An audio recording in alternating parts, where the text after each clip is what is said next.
Good evening. I am Councillor Julie Hart and I would like to welcome you to this full council meeting. There are no scheduled fire drills tonight, so in the event of a fire alarm sounding, please leave the building via the main spiral staircase and through the main entrance doors. Once outside, please turn left and make your way to the fire assembly point located beyond the multi-storey car park on Exchange Road. If you are unable to use the stairs, please wait in the chamber and you'll be guided by a member of staff to the evacuation lift. I am pleased to announce that this meeting is being live streamed via the Council's Facebook account as a trial. Please note that there is no comment function available on Facebook Live during the meeting. The recording will later be updated to the Council's YouTube site. You should be aware that the Council is the data controller under the Data Protection Act.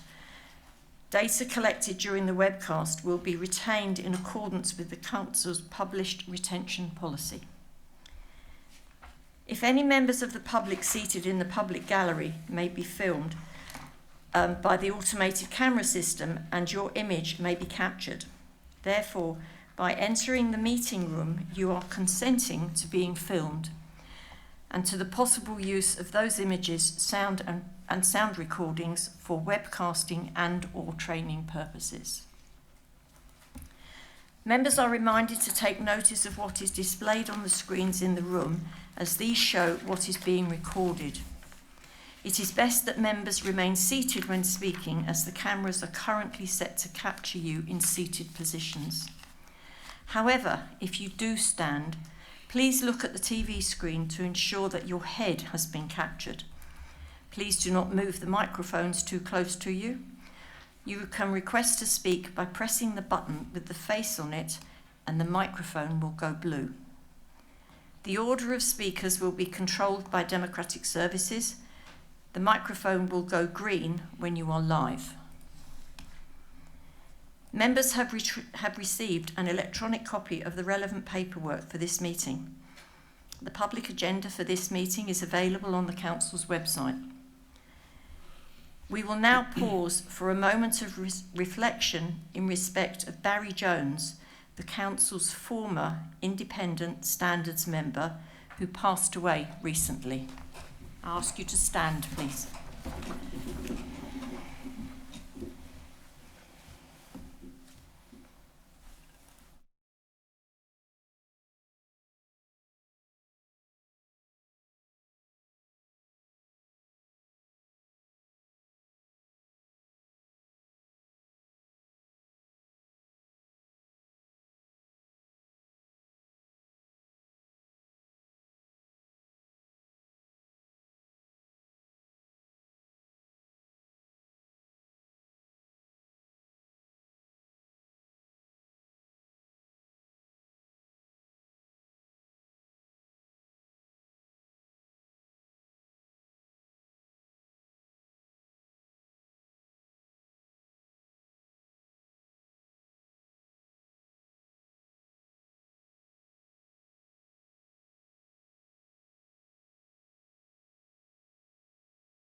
We will now start the agenda.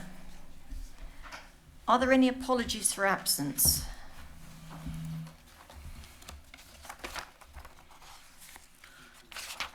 Thank you, Chair. Councillor Magali, Councillor Penlington, Councillor Raja and Mr Russell Brown, independent person. Thank you. Councillors' interests notified in advance of the meeting are set out from page 5 in the supplementary agenda of the order paper. Are there any further interests councillors wish to declare? Councillor Rana. I'd just like to declare that my husband is a taxi driver. Thank you.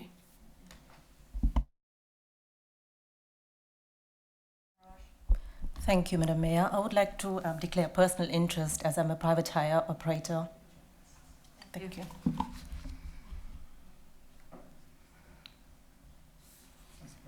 Are there any further interests? No, carry on. Thank you.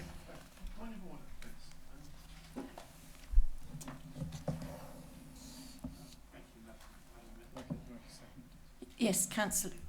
Yeah, thank you, Madam Mayor. Isn't it conventional when a declaration of interest is made that we should hear and the public should hear against which items that declaration of interest is made? Absolutely. Do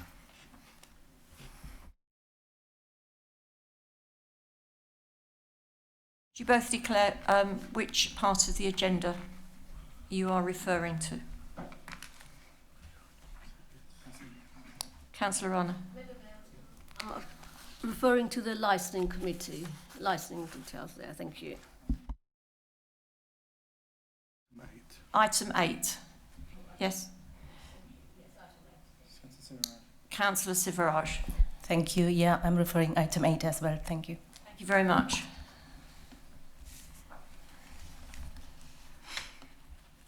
The minutes of the last full council meeting held on the 18th of October 2023 are on pages 5 to 20. Are those set of minutes agreed? Thank you. I will now provide you with a mayoral update. These last couple of months saw the end of an era as we said goodbye after 40 years to St Catherine's Hospice in Southgate, and hello to the new building at Peace Cottage with the official handing over of the keys. I was also pleased to officially name the new flats in Brighton Road after our late mayor, Raj Sharma. In November, just in time for Remembrance Weekend, I was pleased and proud to present the new standard purchased with monies from the Crawley Borough Council Small Grants Fund to the Armed Forces Veterans Breakfast Club, my charity for the year, on the mezzanine floor here in the town hall. A couple of weeks ago saw me attend the second Down Syndrome Swimming Club UK Championships. Yet again, it was a great success and hopefully will become a permanent fixture in K2's calendar. I'm now looking forward to a busy couple of weeks of carol services at St Margaret's in Ifield and St John's in Crawley, to name but a couple, and then onwards and upwards towards Christmas and New Year. As you will see from the order paper on page 9, there are some Cabinet members' announcements. I will take them in the order they are listed. Councillors Rana, Nawaz, Irvine, Sue Mullins, and finally Chris Mullins. There will be a combined maximum of 10 minutes for these communications. Councillor Rana. Thank you, Madam Mayor. We indeed have lots of exciting news to share tonight. So first of all, I'd like to say we are pleased to announce that this is the first meeting where we are trailing live streaming online for anyone wishing to watch proceedings in real time from anywhere in the world. They can access the internet. Can I also extend a special welcome on behalf of the Cabinet to all members of the public who may be viewing this either live or on the Council's YouTube channel after the event. We will be aiming to roll this out across all committee meetings over the coming months, helping to make the business of the Council more accessible and transparent. And finally, I would like to put on record our thanks to the dedicated officers at Crawley Borough Council. A lot of hard work has gone into tonight being possible, and our good wishes that the technology works successfully, and thank you very much for them to making it all happen. Thank you. Thank you. Councillor Nawaz. Thank you, Madam Mayor. I just want to report on the Queen Square Fountains. A meeting with the contractor undertaking the repair of the Queen Square Fountain took place on Tuesday, 12th of December. And I'm pleased to confirm that the contractor has signed off the repairs as complete and the fountains are now fully functional again. This has been a complicated repair, and the Council quite rightly took time to explore the potential to recover costs from the original installation contractor. Regrettably, the legal advice indicated that any case would be difficult to prove and potentially would delay the reopening further. The repairs are, however, now complete, and the fountains will be back on in the early spring. We recognise this has taken longer than anyone, including the Council, would have liked. However, That they are working again is wonderful news. A further announcement will be made regarding a celebratory launch event when we will switch the fountains back on in style, and I'm sure all members will join us when this happens. Thank you. Thank you. Councillor Irvine. Thank you, Madam Mayor. Do I sit or stand? Oh, okay, right. Well, my first announcement is regarding Telford Place, and by way of thanking the Planning Committee for approving outline planning permission for this site, which has been a derelict eyesore for a piece of land for some years. Their decision will enable the development of a brownfield site in a highly accessible and sustainable location into something incredibly useful, a place where people can live.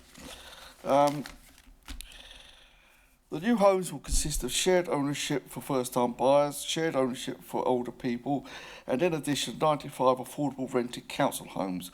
Altogether, in my view, and in the view of many other people, a great deal for Crawley, around 300 new affordable homes.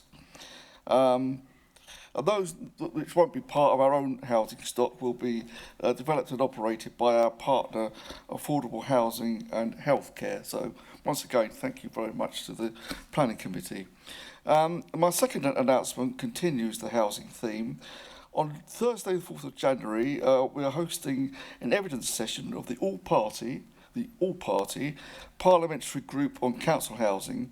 We want to gather evidence from residents, tenants, politicians like us, and anyone with an interest in housing to feed into the all-party parliamentary group's report, which will be published next spring. More information will be provided in due course on this opportunity to influence whichever colour of government we have at the end of next year. And I mean, we've got to say it. I mean, we don't want another winter, another Christmas with 140,000 children in temporary accommodation. Thank you. Councillor Sue Mullins. Thank you very much. Once again, the generous people of Crawley, and particularly in the Town Hall, have come together to make donations to help out some of our needy families in Crawley. On the third floor, there's been a collection going on for some time, and I know that today, or yesterday, 6 full crates of toys, toiletries and food were delivered, and there's a collection going on the ground floor so the public can come into the Town Hall and donate stuff as well, and it will be going to the free shop and to the Easter team to distribute over Christmas. I was delighted to attend a meeting at the Easter team, which is around the back of County Mall, and I was there when Waits delivered 200 chocolate calendars and packets of chocolate to go into the Christmas parcels that will go out over Christmas. The people that run the charity, the Easter team, were absolutely delighted because at the moment they're giving out 300 food parcels every week, and people can only come, the really needy people who come, can only come every 2 weeks. So we're giving out 300 parcels a week, which is 600 families now being supported by the Easter team. The number has grown absolutely massively, and they were really happy that they were able to put something nice into the parcel, not just a bag of pasta and a couple of tins of soup. So something extra special. It was lovely to see the people from Waits come and be so enthusiastic and happy to come and donate and help. But what crossed my mind was how on earth in this country where we are relatively rich and we're one of the richer countries of the world, we are now supporting 600 families with basic food stuff in our town, and this is not a poor town. It shocks me to the core that this is where we are stooped to in 2023. Thank you. Councillor Chris Mullins. Yeah, thank you. I'm on a happier note, really, because I really have great sympathy for what Sue said there. But I'm here to tell you about our magical Christmas at Tilgate Park. And it's not the first year, we've run it for a number of years now, but don't the years come around quickly? It's an excellent thing for families to go and see. You get to see, there's the grotto, you get to see Father Christmas, there's lots of stalls, and there's a theatre company doing a number of performances a day. It's running from December the 16th to the 22nd. And if you have your family come to visit you during that period, I would strongly say to you, take them up to Tilgate Park and give them a jolly good day out, because they'll really enjoy it. Once again, I have to thank the staff at Tilgate Park for the absolute dedication, the sterling work that they do in putting this sort of thing on. They're absolutely excellent and dedicated to their jobs, and that can only be admired. So thank you to those staff. But for the public, go up to Tilgate Park, go and join in the magical Christmas and meet Father Christmas. And if you've got a kiddie, the kiddie will get a nice present and you'll have a lovely time. So it's really well designed, plenty of lights and plenty of stalls. So very exciting place to go. Thank you. We will now move on to item 5, public question time, which is set for 30 minutes. I will briefly explain the procedure. Please be aware we can only take questions on the evening from those present at the meeting in person. I will invite each person in turn to the table at the front of the public seating area to ask their question. Please state your name, which ward you live in, and then ask your question. Please remember that questions cannot repeat any question that has already been asked tonight or within the last 6 months. I will then invite the most appropriate councillor to reply to your question. You may then ask one supplementary question which should relate to your original question or the response given to it.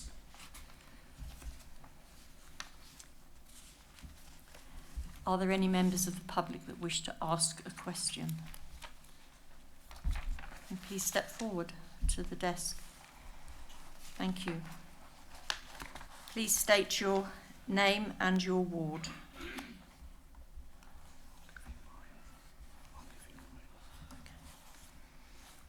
Robin Burnham Buish. As a member of the Socialist Party in Crawley, I will be making a statement which will encompass my question.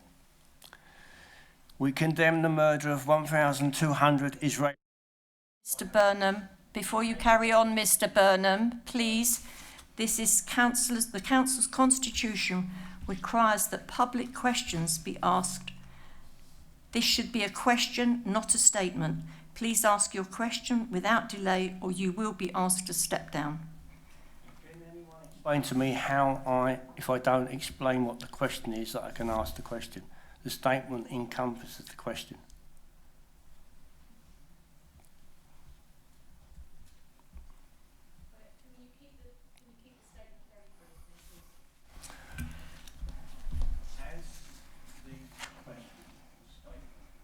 Is of such seriousness, and we presume everyone in this room is really, honestly, genuinely concerned about the situation. I hope you won't cut me off. We condemn the murder of 1,200 Israeli civilians by Hamas, the taking of hostages and any attacks or abuse of Jewish people anywhere in the world. Because we are not hypocrites, we also condemn the murder of 16,000 Palestinian civilians, the siege of Gaza, cutting off food, water, electricity and fuel, and the use of white phosphorus, all done by the Israeli government and their military. All these actions are war crimes and break international law. Those committing them and those supporting them, whether openly or in silence, should be brought before the International Criminal Court. We also condemn any attacks or abuse of Muslim people anywhere in the world. We support the following: ending the siege, ending the bombing, ceasefire now, the release of all hostages by releasing all Palestinian prisoners in Israeli prisons, many of them children who have not been charged or put on trial. We support the need for peace for both Israelis and Mr. Palestinians. Burnham, Mr. Burnham, can you please ask your question? Israelis and Palestinians by supporting a two-state solution based on a democratic social system, i.e. a socialist Israel alongside a socialist Palestine. Therefore, my question is there any councillor who supports what I've just said? Right, thank you for your question, Mr. Burnham. I understand why you have asked the question and how these events may impact on the local community. However, your question is outside the remit of Crawley Borough Council and its powers. I therefore cannot refer your question to the leader or to a specific cabinet member, and I will now ask you to return to the public gallery. So my legislation is, bearing in mind Ask you to return to the gallery. Will you please return to the public gallery, Mr. Burnham? Ask members not to respond. I will now ask the members not to respond. Mr. Burnham, I request that you stop disrupting the meeting. Please remain. Thank you. Any other questions? Are there any other questions? Thank you. We will now deal with agenda item 6, consideration of full council recommendations and call-in decisions. There are 7 recommendations under this item. The first is from the employment panel meeting held on the 17th of November 2023. Recommendation 1, appointment of Deputy Chief Executive, minute 3 on pages 53 and 54. Councillor Jones, as leader of the council and chair of the employment panel, please introduce this recommendation. Thank you, Madam Mayor. It gives me great pleasure to move this recommendation tonight. As we know, with the promotion of our existing deputy in Duke to become chief executive, this left a vacancy for his previous role. And following a full recruitment process advertised nationally, which attracted a good deal of interest, I can report that the recommendation of the panel, which was made up of members from both parties, was to appoint Chris Page, one of the directors from the London Borough of Southwark. Chris has an extremely solid background in local government and was the Director for Climate Change and Sustainability at Southwark. Now, this is an area I anticipate is going to become an increasing priority for this council. But of course, subject to the vote at full council tonight, Chris will also be taking on Ian's former role as deputy with a specific role in the running of our day-to-day services. I feel confident that with this appointment, Crawley Borough Council will continue to build on its reputation for excellence, and with a favourable vote from the council tonight, I look forward to welcoming Chris to coming to work here and help us make the borough an even more successful place to live, work and visit. Thank you, Madam Mayor. Thank you. Councillor Crowe, as the opposition leader, I believe you are seconding the recommendation, and in doing so, please confirm if you are wishing to reserve your right to speak later during the debate. Thank you very much, Madam Mayor. I will speak now. I'm very pleased to second the recommendation to appoint Mr. Chris Page. As has been mentioned already, this is our first meeting. It's finally being webcast. I'm sure we have at least one viewer, that being Mr. Page, and I'm sure he has nothing to worry about in the upcoming vote. As the leader has said, I'm sure his skills will be very useful here at Crawley Borough Council, and I look forward to welcoming him when he does start here in March. Thank you. Thank you very much. I will now open the debate to the floor. Are there any speakers? Councillor Jones, please formally move the recommendation. Thank you, Madam Mayor. I formally move. I now call for a vote on the recommendation. Show of hands in favour, please. Lovely. Thank you very much. That's unanimous. That was unanimous. There are the next two recommendations are arising from the Governance Committee meeting held on the 28th of November 2023. Recommendation 2, finding of the reviews of polling districts, polling places and polling stations 2023, as on page 70. Councillor Lamb, as Chair of the Governance Committee, please introduce this recommendation. Thank you very much, Madam Mayor. This recommendation relates to the review which we've had to undertake as a result of the change to parliamentary boundaries. Members present will note that Crawley's boundaries themselves are not changing, nor are the boundaries of any of our local government units. Unfortunately, the legislation requires us to still do a review In this case, it's been fortunate as there have been some issues with the Mill School, which currently relates to Polling District LFB in Ifield, where there are now access issues which were not present previously. As part of the review, we put out a consultation to the public. As members might assume, it didn't get a huge amount of feedback back, but certainly there was no general objection to merging the existing polling districts into the same one with the Ifield Community Centre. Actually, in addition, polling district LFD goes there, and that will be merging into LFC, which goes to the Ifield West Community Centre. Other than that, we're looking to retain the existing scheme, and since we really can't use the Mill School purely due to the fact that it has got no disability access and consequently has issues now enabling people to vote, I'm not really sure there's much of an alternative to voting through the scheme as has been put forward. Thank you very much. Thank you. Councillor Crowe, I believe you're seconding the recommendation, and in doing so, please confirm if you are wishing to reserve your right to speak later during the debate. I'll always speak now, Madam Mayor. Yes, very happy to second. We gave it a bit of an airing at the Governance Committee. The consultation attracted 2 responses, which is at least one more than the confirmed viewing figures so far for tonight. And one of those was indeed from the Mill School, where there are practicalities involved that mean that it is not going to be suitable for a polling station anymore. That is only the only substantive change, and we're very happy to support the recommendation. Thank you. Thank you. I will now open up the debate to the floor.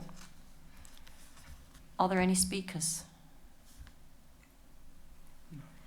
Councillor Lamb, can I ask you, do you wish to reserve your right to speak? Or would you please... Formally move. I'd like to formally move the report. Thank you. I call for a vote on the recommendation. Can I have a show of hands in favour, please? That's unanimous. Thank you. Recommendation 3, changes to the Constitution. Councillor Lamb, please introduce the recommendation. Thank you very much, Madam Mayor. The Constitution is a constant evolving document which regularly requires democratic service officers to read through it at length and to amend as needed, during the course of which they very often find that there are elements which need tidying up. In some cases, as in this case, it's trying to have a more consistent approach to aspects of the Constitution, particularly with regard to delegated decision-making around a number of financial areas. The proposed amendments in the Constitution essentially bring expenditure limits for delegated decision-making in line with the existing requirements within the Constitution.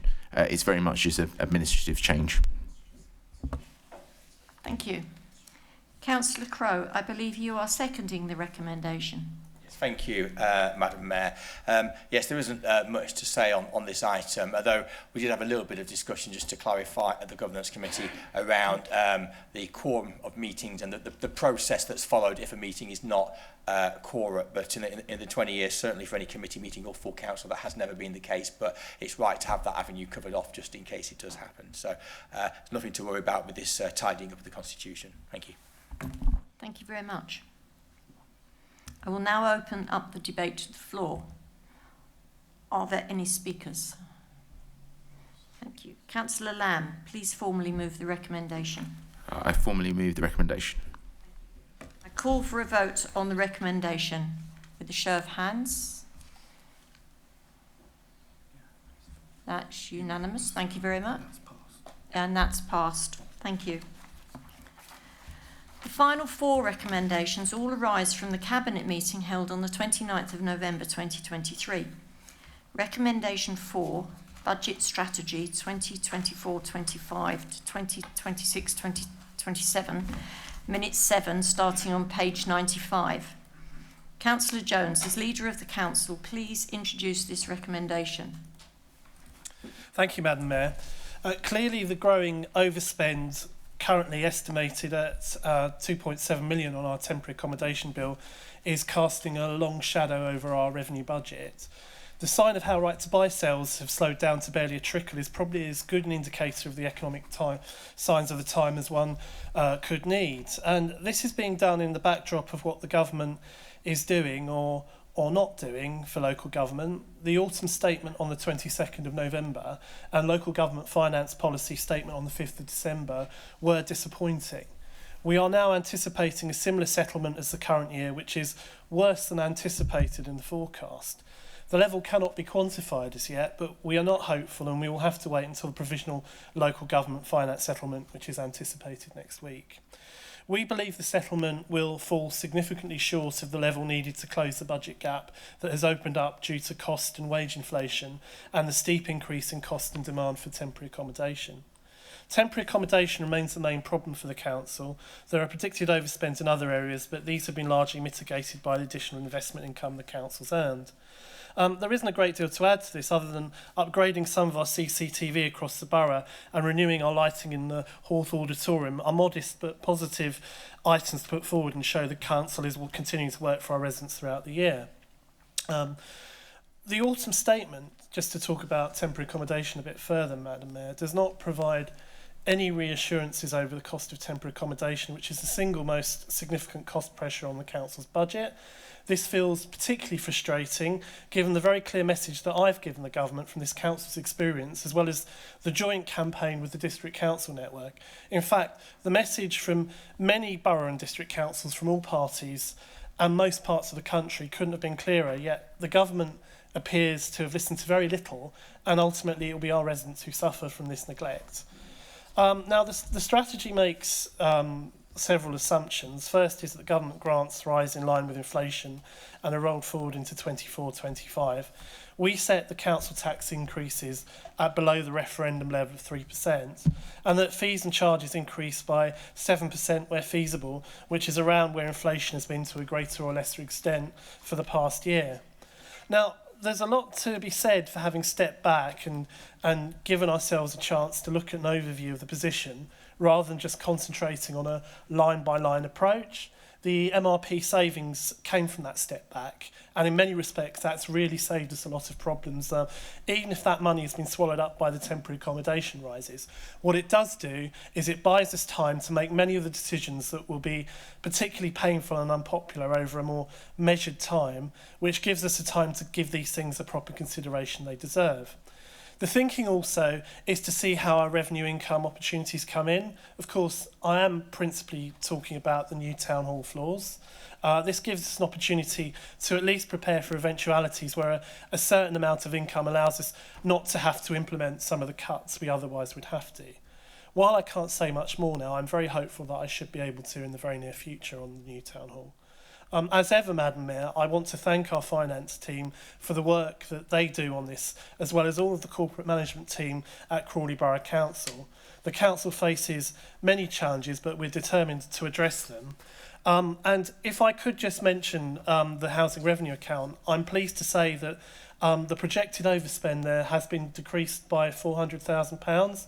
And that's due to a combination of improved investment returns, but also thanks to our officers in Crawley Homes being successful in combining more routine maintenance and repairs together when the property's been dealt with. And I think we should put our record on thanks to the officers of Crawley Homes for what is not only good sense, but delivers tangible benefits for tenants and the council in doing so. Thank you very much, Madam Mayor. Thank you. Councillor Nawaz, I believe you're seconding the recommendation. And in doing so, please confirm if you are wishing to reserve your right to speak later during the debate. Thank you, Madam Mayor. Yes, I would like to second and reserve the right to speak later. And we have an amendment on this recommendation. This is detailed on page 15 and 16 of the supplementary agenda. Councillor Crowe, please introduce your amendment. Thank you very much, Madam Mayor. Firstly, I actually don't like this sitting malarkey. However, I am going to sit for this item because I am going to talk to the budget strategy and talk to the report that's in front of me on my computer screen. I'll formally propose my amendment. I will come to that later on in my speech. I've got 5 minutes, I believe, haven't I?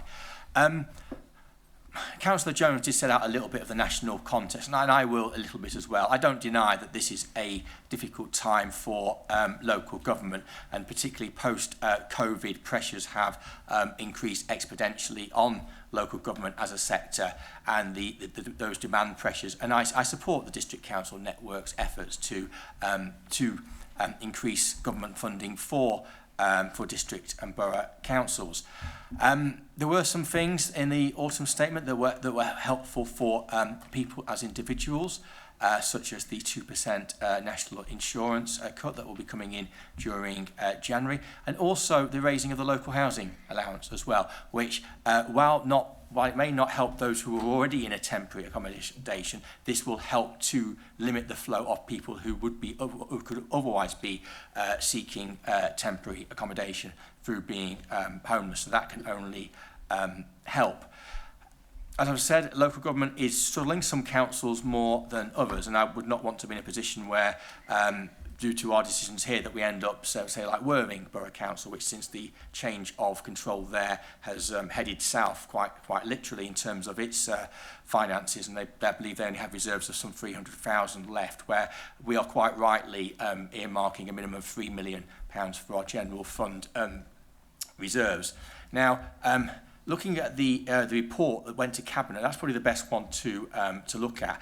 And the table that's particularly pertinent is the table 2 on page, I can't see what it is, it's not showing, I think it's 40 something, but that's the one that sets out the projections for future years and how the budget is financed. And you'll see that council tax is making up a greater percentage of the budget going forward, and that revenue support grant and services grant is a relatively small amount, and that actually we do need to be doing more locally to ensure that certainly, well, our fees and charges aren't referenced in this table, so it's not entirely transparent, but you can see that there are pressures going forward, and it is right that we do what we can to try to address that. And again, homelessness has been mentioned as a pressure, and indeed one of the pressures that particularly was, and indeed the leader issued a press release about this, was the potential impact on the council of the increased costs should we see a significant number of British Josian people come to Crawley and seek assistance from the council. And the government has quite rightly provided what they call new burdens funding, where there is a fund of up to £13 million that local authorities can apply to. So we should not be now having to be concerned about that as adding extra pressure to our budget, which I know was a concern previously. So that's why I put it in the amendment. I suspect actually it probably would have been in the table had these papers been printed just a little bit later, because that was announced just literally about a week ago. So that's why I'm putting it in there, because that is a piece of good news, and it's right to recognise that will have it will certainly stop our position getting a lot worse, which was a potential concern, but that concern doesn't now need to exist. Where I think there could be particular interest, and it's only quite a short section, is section 8, which is the budget process and savings strategy. I admit it wasn't me who wrote this, but some people might be mistaken for thinking that it was me who wrote this, because quite frankly, these are quite sensible proposals, and so that's why I'm a little bit surprised to see that it got through a Labour Cabinet meeting. These are perfectly sound proposals to seek to identify. So, for example, number 2 is the asset review, identify assets that don't deliver income, or where income that is not achieved, it could be realised, and actually to dispose of those assets if they're not providing that value for the council. But there was one that particularly struck me. It was number 5, which is identify additional income opportunities through the commercialisation. 30 seconds, Councillor. Okay, through the commercialisation agenda. And I was really surprised to see that C word in there, because some members, for them, that's a swear word, quite frankly, that commercialisation. But and he smiled at me, because he knows that I mean him, Councillor Mullins, the honourable member for Carriage North. He knows that I was thinking of him when he said that. So I know there are challenges, but we will be supporting the recommendation with or without our amendment. But our amendment does provide that greater context. Thank you. Councillor Ali, I believe you're seconding the recommendation. In doing so, please confirm if you are wishing to reserve your right to speak later during the debate. I am seconding the amendment, Madam Mayor, and I'll say a few words now because I'm not sure I might get a chance later or not. So, Councillor Crowe have, said quite rightly about the statement and what's have been offered. It might not be perfect, but some of the things in autumn statements are working people, national insurance contribution is gone from 12% to 10%. The national minimum wage have seen the biggest increase in living memory, and people gonna get around 1,800 a year more than what they are getting at the moment. So government is trying to help people and help them where they can. When we search, if we go to Google and say Chagosian and Crawley, and the first page, all of the news on first page comes up is that council fears bankruptcy over Chagos Islands housing, and council leader have written to the government and asking for help. And we need to remember that Chagos Island British citizens were exiled from their homeland in 1968 by the order in council under Labour Prime Minister Harold Wilson.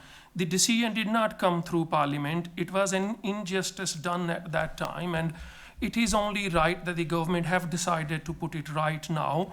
And quite rightly, because Crawley is home to biggest Chagosian population at the moment, so new people coming, they would try to settle in Crawley and try to come to their relatives. And government quite rightly have answered the leader's question and try to help and put up a fund over there. So I think it's the right that we mention that in this budget strategy, and thank the government, and hopefully going forward we'll be able to get some further help as well when we need to settle these people. Thank you. Thank you. I will now open up the debate to the floor. Councillor Irvine. Councillor Irvine. Thank you, Madam Mayor. I think I'll sit down this time. First of all, I don't think anyone in this council chamber has any objection to the Chagosian people being here. I acknowledge, and I think most of my colleagues, in fact probably all of them, that a great historic injustice was done to the Chagosians, and I hope that terrible injustice can be put right. And of course, whatever shade of government it was in those times, it was just a continuation of a long colonial history of awful things being done to people throughout the world in the name of various governments. But I think we're almost expected to be grateful that the government is providing some money. And of course, the government isn't providing the money to us up front. We have to apply for it, and it's £13 million. We're not quite sure how that's going to be split up and spread amongst various authorities. Why I say, we feel like we'd be expected to be grateful to the government. It's just nice to know, for once, that the government is doing what it's supposed to do, which is actually governing, and not conducting some sort of bizarre, narcissistic soap opera in the House of Commons. And finally, I'd just like to say to Councillor Crowe, I mean, he's sort of almost mocking us for being for some of the things that went through the cabinet, but crikey. We believe in a lot of things in the Labour Party. That's what drives us to stand for election and do the things that we do. But I noticed that next year will be the 10th anniversary of the return of a Labour council to this town, and that's because we're not just idealists; we're also pragmatists. Thank you, Councillor Lanza. Thank you, Madam Mayor. I'm pleased to support the amendment. It is good to see the government make some attempt to redress the injustice of the 1960s with respect to the Chagosian people, and it was a particularly serious matter. I'm not sure it's. I would agree with Councillor Irvine about a colonial legacy. It was more to do with backing the United States in terms of establishing a military presence in the Indian Ocean, I would say. I want to refer to the report on the budget strategy, and particularly paragraph 6.6.6, fees and charges. And fees and charges, that's a theme we're going to return to later this evening, fees and charges, so it's quite important. And we see here that in the current year, fees and charges were increased by a level below inflation, and so that was 5% where it was feasible. And clearly that looks like quite a big error, quite a big mistake to have made. And when Councillor Jones refers to the projections of increasing budget gap, it's worth remembering that fees and charges are a substantial slice of the council's income. And when you undercharge for fees and charges, effectively you're asking 45,000 or forcing 45,000 Crawley households to subsidise some of our services. And even now, when we look at the projected average increase for the coming year, that's a mere 3.5%. So the charges as an average were below what they should have been in the current year, and no effort is really being made in an explicit way to compensate for that very obvious error. It cannot be right to underutilise and cause a subsidy to your services from 45,000 households and at the same time complain about an increasing budget gap, which making realistic fees and charges would help to reduce. Thank you. Thank you. Councillor Sue Mullins. Thank you very much. I just want to go back to the Chargossian question. It is lovely to hear that the government are at long last willing to step up and talk about new extra burden fundings that we're experiencing here. But it's not only us who experience extra burdens on their council budgets, it's other councils too. So that £30 million, which sounds like a huge amount of money, when it's spread across all the different councils of the country, means that we're not going to get a huge amount. If we got the entire amount and split it up between what we expect the arrivals to be, which could be between 4,000 and 5,000 people coming from the Chagos Island, from what was that area, that works out £6,000 per person. Now, we're going to be expected to house many of those people that come here. It's not going to be like when the people came from Hong Kong. The people came from Hong Kong dispersed all over the country, and most of them that came had private means or money to bring with them and were able to be independent. The people that are going to come here, the Chagossians, are mostly going to come here quite poor and in need. So therefore they will be looking to the council for support. £6,000 per head, even if the government said, OK, Crawley, you can have the entire 30 million. And we all know that's not going to happen. It is going to be a burden on us, and it's lovely to hear that the government are willing to make some support to struggling councils.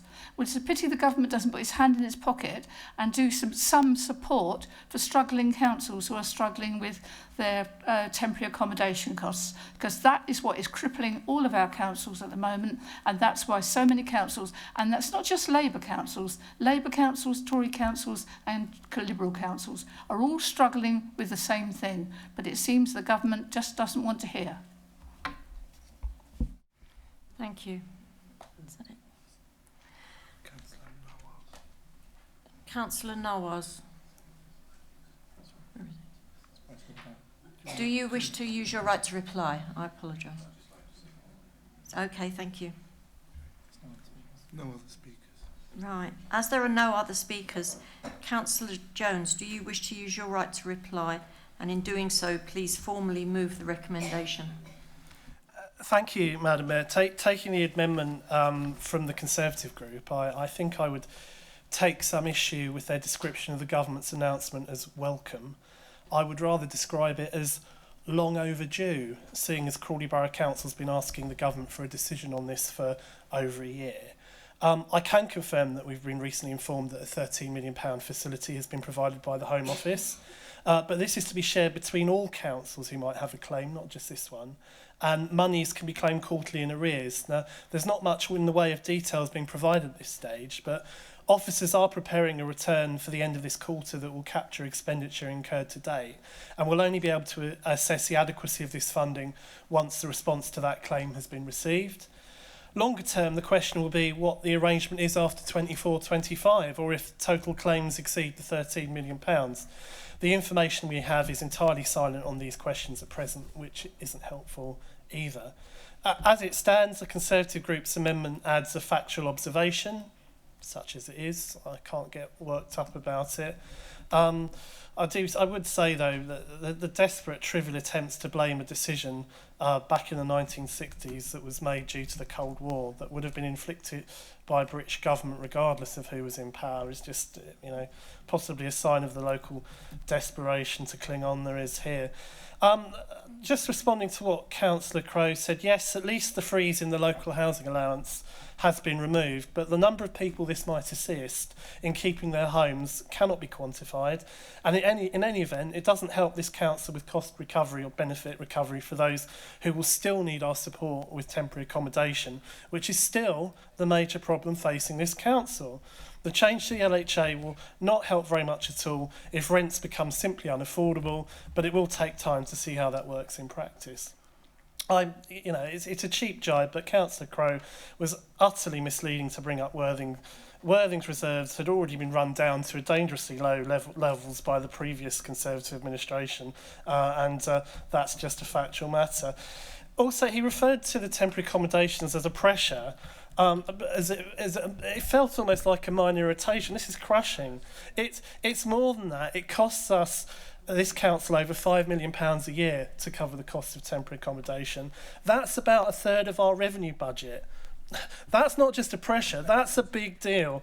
And, I have to say as well, I was mildly amused. We're doing what's necessary to keep secure and stable finances, in the face of a mixture of national governmental neglect and downright incompetence in places. But as I said, I had smiled wryly to myself when I heard the claim we would have done this ourselves. Well, I'll let people listening judge for themselves. I think Councillor Lanza might have let the cat out of the bag, because it seems like the Conservative group, from what I could hear, can't wait to get in to impose big price hikes on their fees and charges. Well, the difference, I would say, between the Labour and the Conservative groups is that we won't take it out on the poorest and most vulnerable to make ends meet. We will only do what is absolutely fair and necessary to achieve what we need to do to keep this council going, Madam Mayor, and that's where I think I'll leave it. I think I've covered the points I want to. Thank you. I call for a vote on the proposed amendment to recommendation 4. Can I have a show of hands in favour, please? For the amendment. This is for the amendment.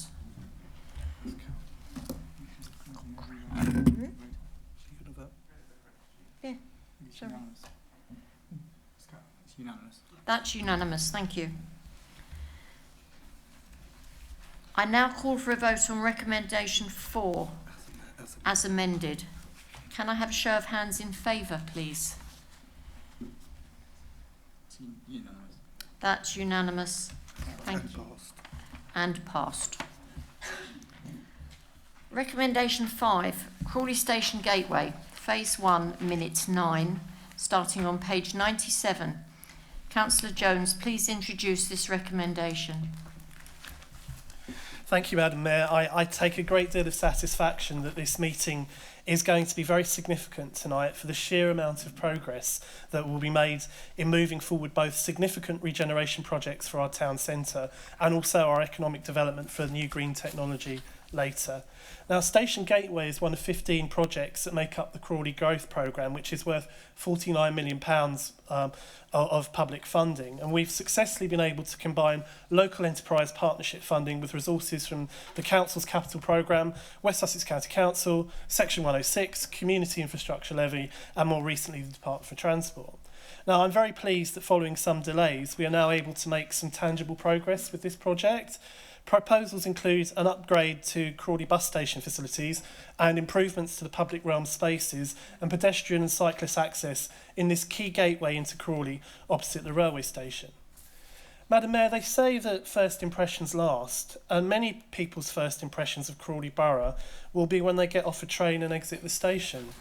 And at the moment, they will first encounter a bus station that is quite concrete looking and not necessarily as appealing as we might like. And the plans will see landscaping that will, in my view, soften the appearance of this area and certainly make it look greener and more appealing. And this will complement the other initiatives which we hope will regenerate and regentrify the area around that part of the railway line over the coming years. Now, I believe this is also really going to help unlock significant private sector investment in the immediate surrounding areas. So it is money that is extremely well spent. I'm also very pleased in being able to confirm that as part of this recommendation, we're also including the martlets as part of this and bringing this important part of the town centre to a higher standard of appearance in line with what's already been done at Queen Square, the Queensway and other parts of the town centre. It's only right that we do so. Traders and customers in the martlets deserve every bit as much of the care and attention that has been given to other key parts of the town centre. So I therefore propose this recommendation, Madam Mayor, with significant enthusiasm and want to thank all our officers involved in bringing this forward. Thank you. Councillor Nawaz, I believe you're seconding the recommendation, and in doing so, please confirm if you are wishing to reserve your right to speak later during the debate. Thank you, Madam Mayor. Yes, I'm seconding the recommendation and reserve the right to speak later. Thank you. We'll now open the debate up to the floor. Councillor Crowe. Madam Mayor, I'm certainly pleased to see this recommendation before us this evening and for us to finally have some progress on the station gateway scheme, which does feel like it's been knocking about for some years. The leader mentioned about when you get off a train and the appearance, but somebody whispered in my ear that these days you might see a picket line when you get off the train first before noticing that you get to the bus station, and you might even see members opposite on that picket line impeding people's access into the town. I don't dispute what the leader said about the appearance of the bus station and the difficulties in navigating the road, given the number of lanes that there are. It is not a welcome sight for Crawley, and I am somewhat disappointed that Overline House is not going to go in the new and updated plans that we have. Originally, it was envisaged that Overline House would be going and would be fully replaced, but it's going to be basically sort of gutted and redone up, and I'm sure it will certainly look a lot better than what it does do now, but it's a shame that it's not going in my view, but it is what it is. This project is being supported by West Sussex County Council and also the Towns Fund as well, which I suppose we're going to hear from members opposite. Oh, I suppose we're supposed to be grateful for that, because the Towns Fund is government money that is put in specifically to help towns like Crawley to invest in infrastructure projects that will support our economy and support local people. Given that this has been knocking around for some years, and my memory is a little bit hazy on this, whether the amount of capital that's been allocated has changed or not, I don't recall. So I don't know whether we've still got the original amount or whether the amount has been increased. If it is still the original amount, given how costs have gone up with global inflation, will the amount allocated for this cover the anticipated costs of delivering the scheme, or is anything else going to change in the scheme? I appreciate we're not doing the development of Overline House, but look forward to it coming forward. I don't look forward to the disruption on the traffic, which certainly when we had the Eastern Gateway scheme, that did seem to go over 2 years, which was quite frustrating. So I hope it will be done in a way that we can minimise disruption for people trying to get from one side of Crawley to the other. Thank you.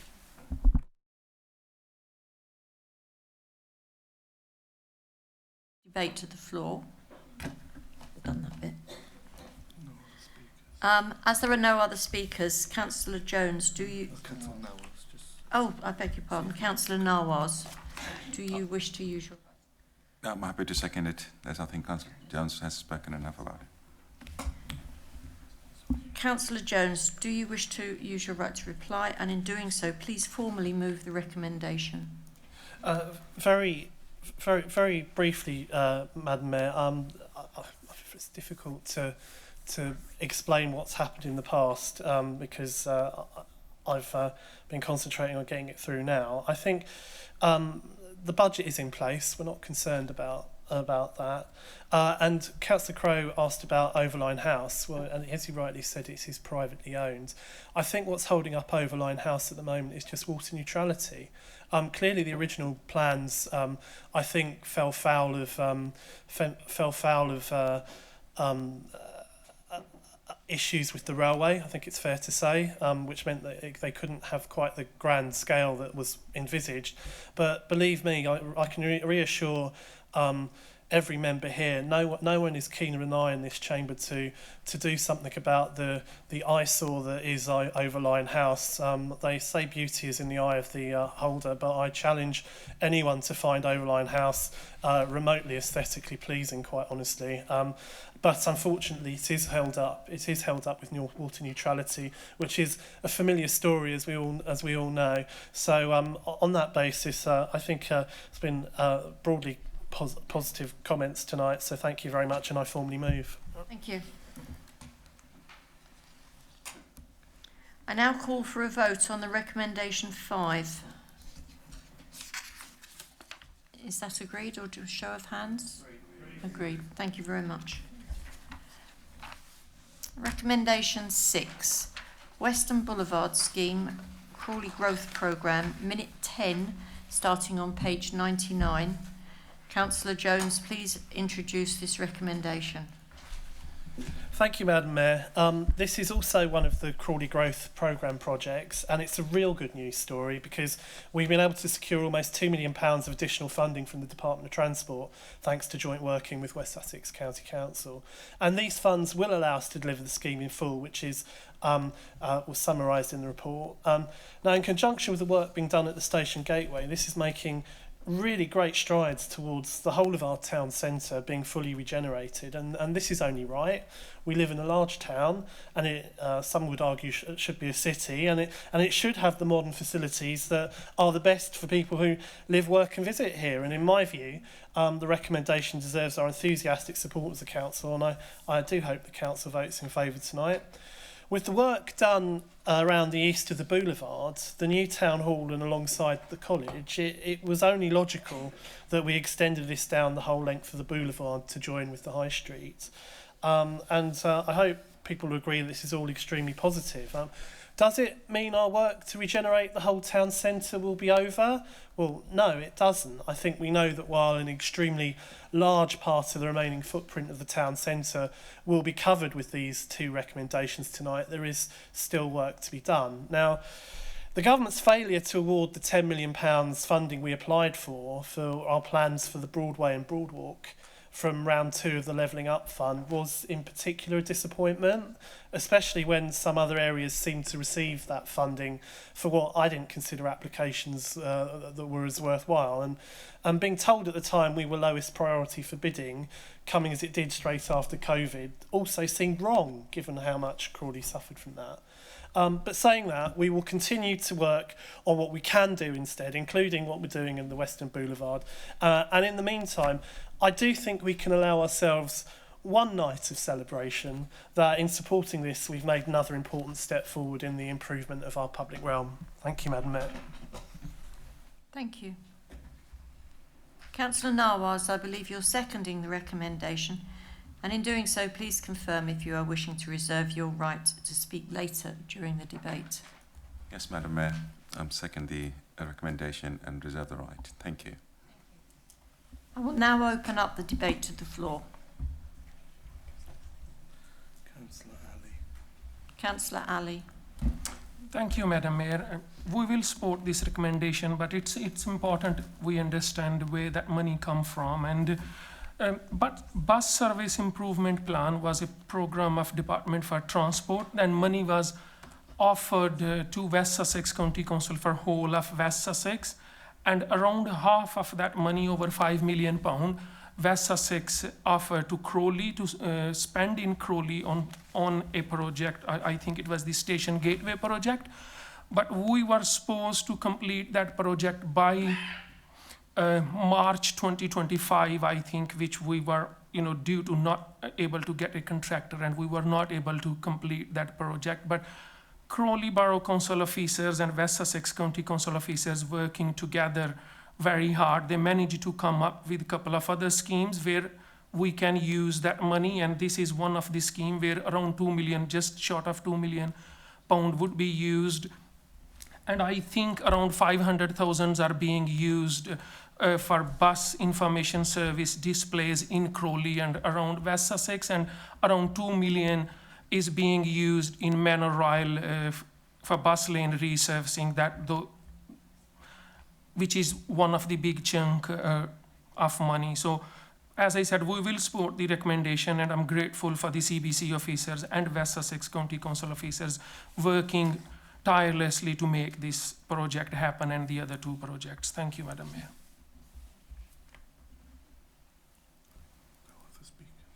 As there are no other speakers, Councillor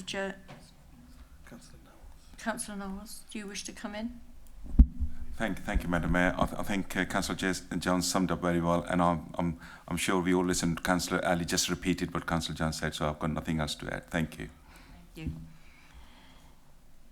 Councillor Jones, do you wish to use your right to reply, and in doing so, please formally move the recommendation?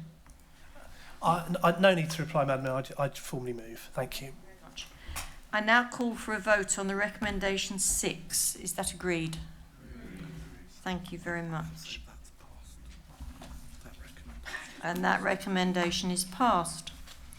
Recommendation 7, Crawley Innovation Centre. Additional Towns Fund Monies, Part B. Minute 13, starting on page 101.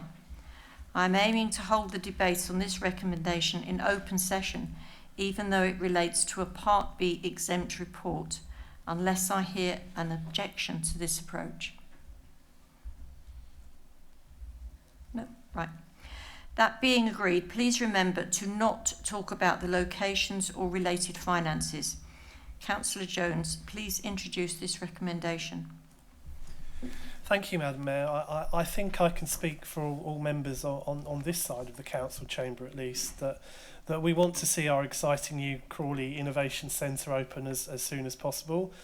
This will also be a key part of the council strategy in Crawley, being at the forefront of the new green economy in this country, delivering action and not just words, as an emerging centre of excellence for green technology with the creation of the Innovation Centre.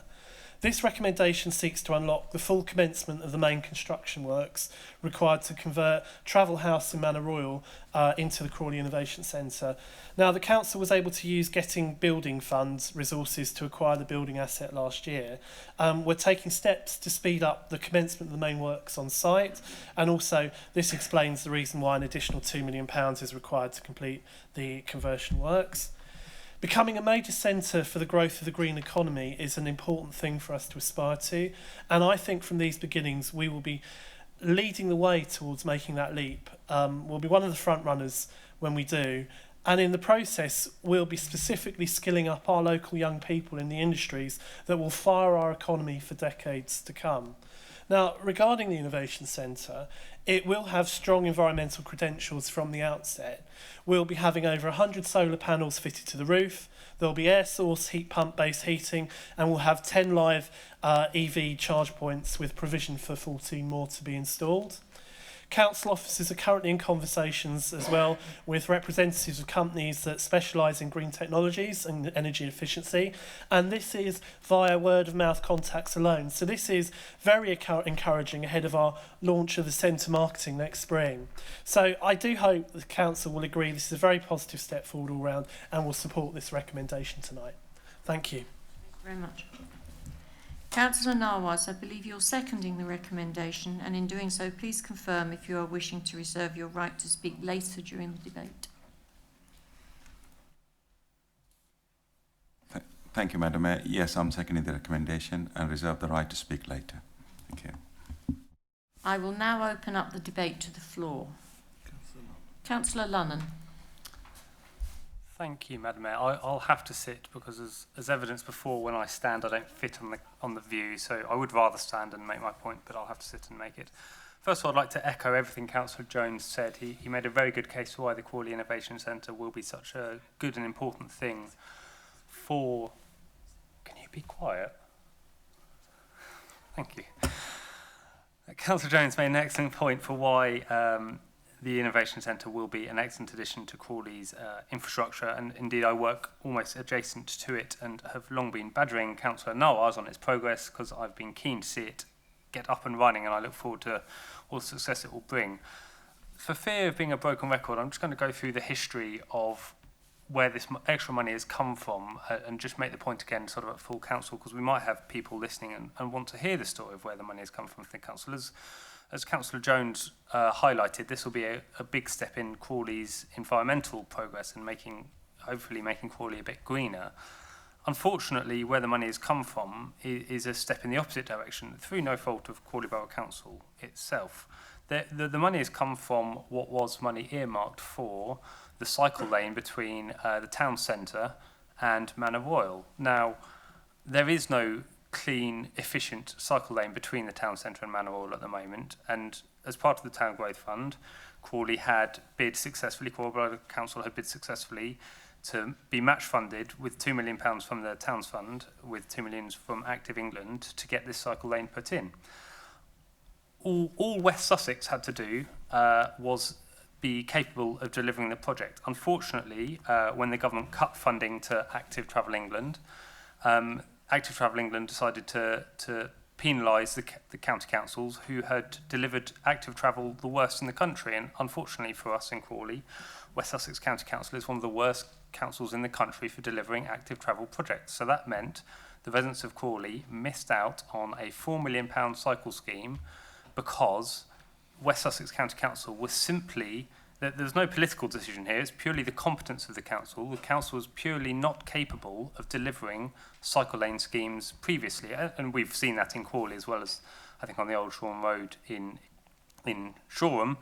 We saw the instance of the cycle lane between Three Bridges and Manor Royal during COVID, and that was obviously very unpopular and not very well delivered, and then taken away very quickly. So, you know, Crawley is a growing town, Manor Royal is a growing employment district. We will see many more people wanting to travel between the town centre and Manor Royal. We won't be getting any more roads, so something's going to have to give to improve that journey for everybody, and having good, efficient cycle lanes not only makes everybody who does drive quicker, it also helps the environment, as I'm sure you'll all agree. So it really would be a win-win. It's it's delivering infrastructure for the future of the town, but we've all missed out on that, and I think that's just a great shame. And you know, we have heard of a lot of the good work that West Sussex is doing for this town in conjunction with Crawley Borough Council. I don't want to say they're useless every time, but in this case, this is a very clear case where incompetence has cost the town the opportunity for investment, and I think that's a great shame, and it shouldn't be missed out on being noted upon. I also just want to make clear that, you know, if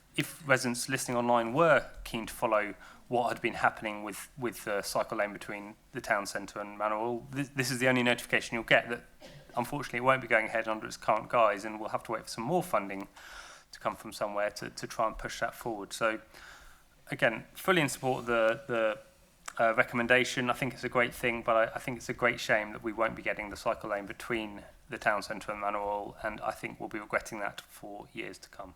Thank you very much. Thank you. Councillor Burgess. Thank you, Madam Mayor. I must have to say that I am a member of the Walking and Cycling Committee, so I should have declared that. I'm really disappointed that we've lost the cycle lane and the road and the improvements.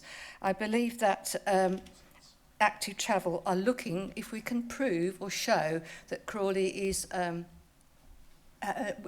keen to improve their cycling. Cycling and walking, then maybe we can come back on board with funding. I'm not against the centre as coming up. I think it's a great idea, but I really think we as Crawley need to get behind this idea of promoting cycling and walking in order for active travel to come back on board. As far as I'd like to think it's been shelved. I'd like to think it's shelved, not totally finished. And I'd like to think there will be some funding in the future, but I can't promise.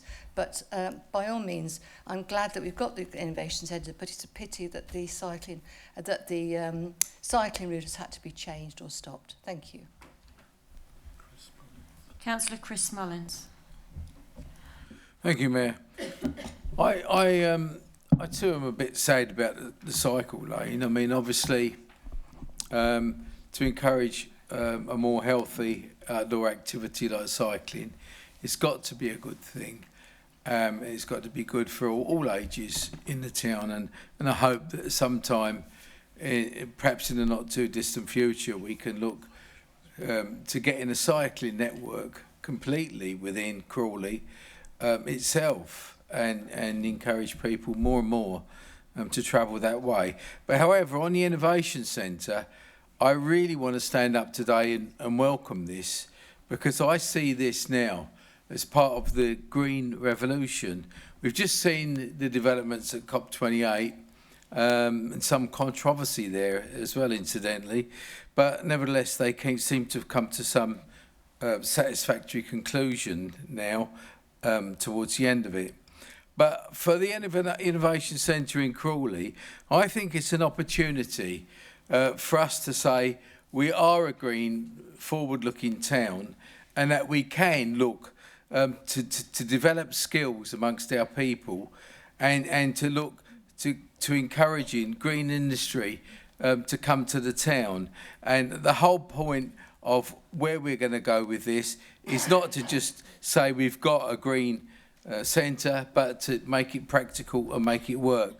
Now, I'm old enough to remember and think back to the 80s quite clearly when I came to Crawley in the 70s, and we were an engineering town with many engineering companies on Manor Royal, and every year there were many apprenticeships on offer to our young people who were able to gain skills and training in the type of engineering that we had at that time. Now we're in a situation where largely there's been a growth of lower skilled jobs that don't require apprenticeships, and I see this as an opportunity to change that. Margaret Thatcher didn't seem to like industry, unfortunately, and we saw the downturn of industry in this country to more towards that horrible word commerce and finance that she loved so much, and that undermined ordinary people to the extent that it did. But if we through the Innovation Centre can start to get back to bringing apprenticeships and skills to our young people again, we can start to encourage green industry to come into Crawley. We can be a leader. It's an opportunity to be a leader in the latest technology, and that's why I think this is very important, Mayor. Thank you very much. Councillor McCarthy. Thank you, Madam Mayor. Well, I'm not going to, I don't really want to go onto the political bandwagon, but I just wanted to say I welcome the Innovation Centre. I've said that each time this has been mentioned, every time it's come to the various meetings and such like that. I think it's really good to diversify what we have in the local economy to make us stronger in the future. And I think supporting research into technologies, future technologies like quantum, artificial intelligence and cybersecurity, this has got to be an absolute asset for the town, as Manor Royal already is. And I just welcome it. I just think it's great, and I'm glad we're there with it. I'm glad we're moving forward. Thank you. Thank you very much. Councillor Lanza. Thank you, Madam Mayor. Well, like colleagues, I welcome the Crawley Innovation Centre. I think there's a lot of opportunities associated with it, and I particularly bring out the quantum technologies and specifically quantum computing within that. Now, that activity is already going on in parts of Sussex, so it's good that we're kind of joining in. But quantum computing has the potential to make devices millions of times more powerful than the kit we have on our desk this evening, in part through the recording of data at the subatomic level, which means much more data, much faster access, much faster processing. So this is all good. And Councillor Lunnan referred to the history of funding. Well, here's a bit of the history of funding. The Crawley Innovation Centre has been made possible because the council secured £8.4 million of getting building fund government money in spring 2022 via the Coast to Capital Local Enterprise Partnership. So that's £8.4 million of whatever we're talking about this evening came from the Conservative government, and I don't think he mentioned that. And Councillor Jones suggested that the transfer of funds from the cycle lane project would accelerate the completion of the Crawley Innovation Centre. But in reality, I mean, I do dispute what he says. In reality, what it is to compensate for an underestimation of costs for the delivery of the Crawley Innovation Centre on the part of this council. Now, about £2 million of the additional costs are down to underestimation of the amount of money it would take to make this building fit for purpose as an innovation centre. So that's really quite fundamental, really. Not very innovative. So we need to be open about these points, open that we've had a shed load of central government funding, open that we've underestimated the costs of making the building fit for purpose. And because we underestimated the cost of making the building fit for purpose on what is a major capital project, and it's not down to inflation, not purely down to inflation, I do suggest that we need to review other capital projects to guard against underestimates on those as well. Thank you.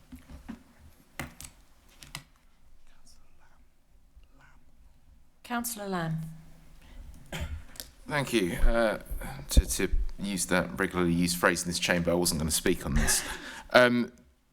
Just to question that last point that Councillor Lanza raised, the government may well have allocated money, but let's not get into the idea of them being generous about any of this.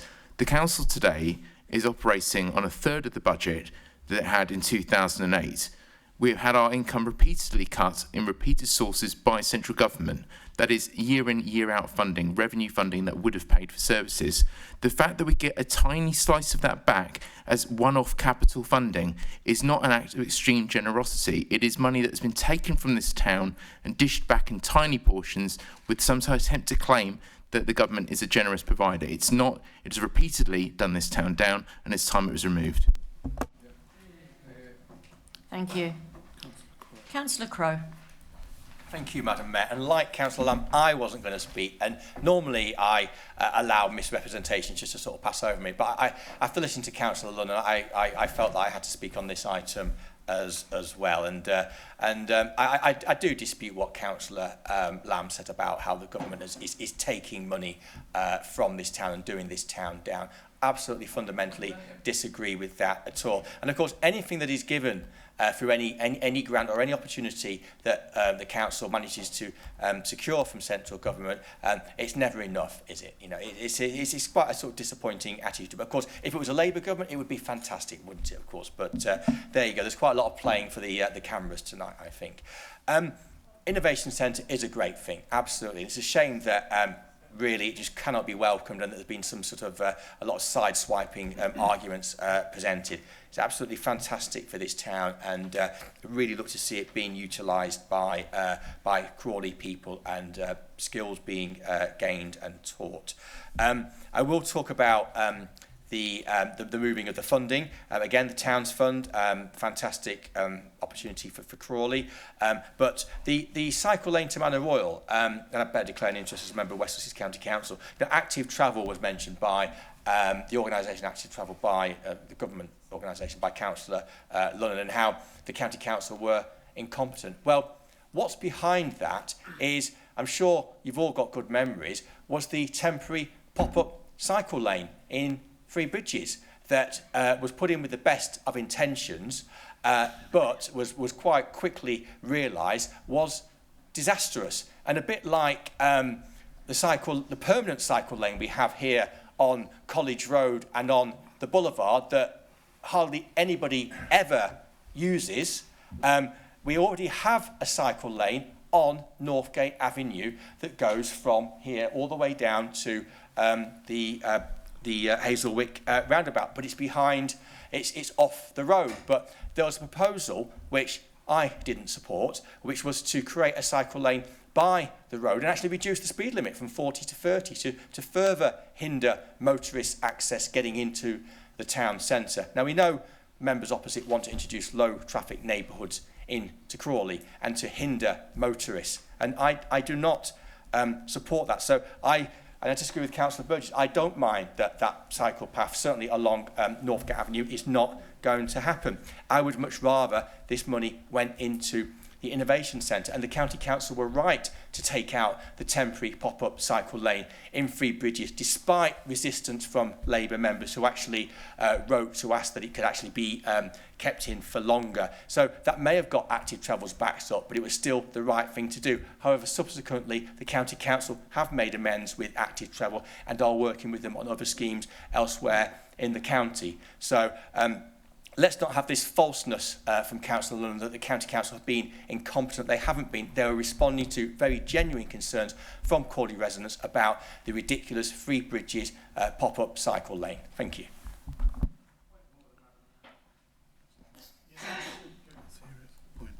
So I've been accused of making a falseness. I haven't made a falseness. Active Travel England rated West Sussex County Council as level 0. That is not a falseness, that's a matter of fact.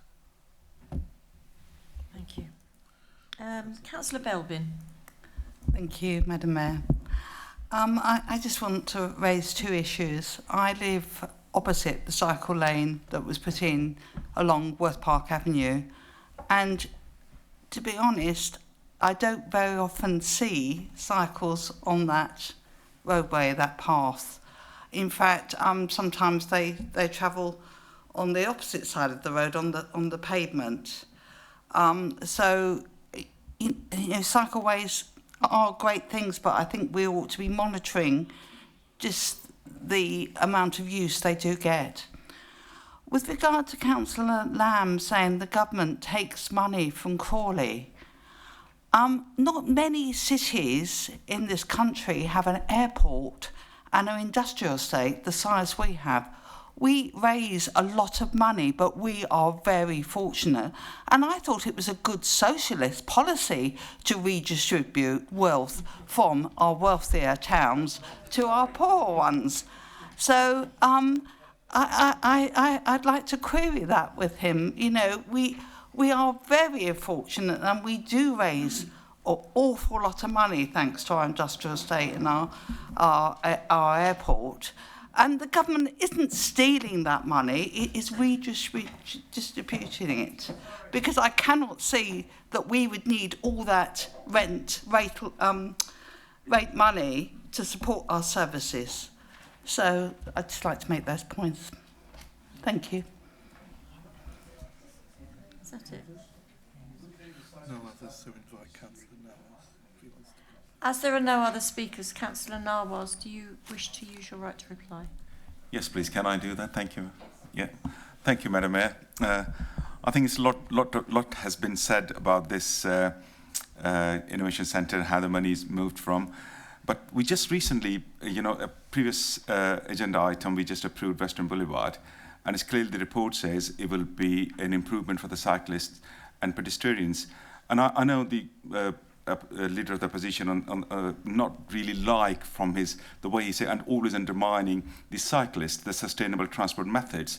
But what we're trying to say over here is the active travel actually look West Sussex County Council below level 2, and Councillor Leonard just confirmed it's level 0, and that's the sole reason we're not able to access the money. And there's no other reason about it. We can't get the match funding from them, and that is because of the level we have. And it's the West Sussex County Council, not Crawley Town, and that's the whole reason. Thank you. Councillor Jones, do you wish to use your right to reply? And in doing so, please formally move the recommendation. Thank you, Madam Mayor. It's been a livelier discussion than I was expecting, if I'm honest with you. But I think Councillor Lunnan makes a fair point. But I think the positive point is we've been able to salvage something from the wreckage of the County Council's failure failures on the cycle lanes by using that money for something very worthwhile. And in the long term, probably something I would argue that will have even more economic benefit. Now, Councillor Crow is very brave to try and defend the record here. The Three Bridges to Manor Royal pop-up lane, I agree, it was a disaster, and it was the administration at the county council who decided it, because they refused to consult with us and ignored us when we argued that they should have it between Manor Royal and the town centre instead. Absolutely wouldn't listen. So you know, and I have to hand it to the portfolio holder for highways at the time. It takes a lot of talent to be blacklisted by the Department for Transport to make future bids, but West Sussex County Council managed it. So as I said, you know, we really are pleased that we've been able to do something quite so positive with this. Now, talking about, I mean, Councillor Lanza, I really do feel seems very keen on rewriting history to a certain extent. The costs related to the increases at the Innovation Centre are not purely inflationary, I agree, but we have been able to build greater advantages into the new centre by this additional spending. Now, I believe officers gave a fair estimate at the time when this was all worked out, and I do reject the criticism that it wasn't a proper estimate, I don't recall him mentioning it at the time if it was so obvious. Perhaps he did, and I've forgotten. I would like to say though, thanks to Councillor McCarthy for his positive words. You know, I don't get enough time to praise Councillor McCarthy, but he's always very constructive, and I pay tribute to him. We know from COVID, we simply must diversify our economy. There's no way around this. You know, we cannot long term ever allow ourselves to be so reliant on one industrial area in case the worst ever happens again. And the unexpected is always out there waiting for us. So I think this is actually a really important strategic step in that diversification. And despite our disagreements, fundamental or otherwise, over the cycle lane, I'm hoping we will join together and be really pleased to agree this innovation centre, because it is going to be the right thing for all sorts of reasons. Thank you, Madam Mayor. Thank you very much. I now call for a vote on recommendation 7. Is that agreed, or would you like a vote? Thank you very much. That recommendation is passed. Excuse me. Councillors' question time. The next item is Councillors' question time. We have 30 minutes for this item. We will start with the written questions submitted by Councillors Hellier and Crow respectively, and as detailed in the supplementary agenda on page 11, which includes the responses. Councillor Hellier, do you wish to ask a supplementary question? Please do. Thank you, Madam Mayor. And thank you for your response on the first part. I appreciate that. In relation to the second part, phase 2 of the funding, I'd certainly be, as it's phase 2 funding that we've applied for, I don't know how much it is, but I welcome the fact that it's going to be linked to energy efficiencies, and I'd certainly be interested in finding out how we plan to use that part of the phase 2 funding.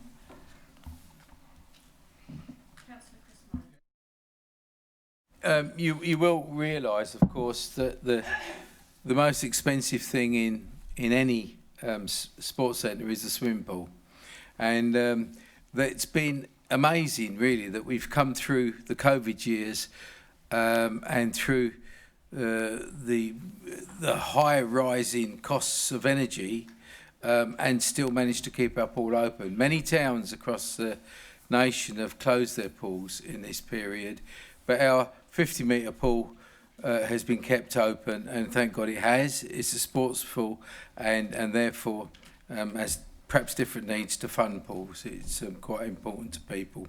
The money from Sport England is well received, and we have to work, of course, with our contractor, everyone active at K2, and primarily the finances, revenue finances, they're not allowed to be used for capital, so they'll be used to carry on running the pool, and whatever costs are associated with that, and that will be in phase 1 and phase 2 actually. Their revenue costs money, and that's really where it will go. But it does mean that we can keep the pool running successfully, that money will be useful in doing that, and it also probably relieves the burdens in other parts of the business as well, so that we can make sure that K2 is running successfully. So swimming is a very vital part of our activity. It's great for our youngsters to learn to swim, but it's very, very good for the health and well-being of the rest of the community as well. We take a lot of, it's a very well used pool and a lot of activity goes on in it. So I'm just grateful that we have got this Sport England money and that we can work with everyone active to ensure that it's properly spent. It will be policed. They won't be able to just do what they want with it, but it will be spent to run the pool. Really, that's what it's for. Thank you very much. Councillor Crowe, do you wish to ask a supplementary question? Thank you, Madam Mayor. I wish to comment and then ask a different question, if I may, as part of question time.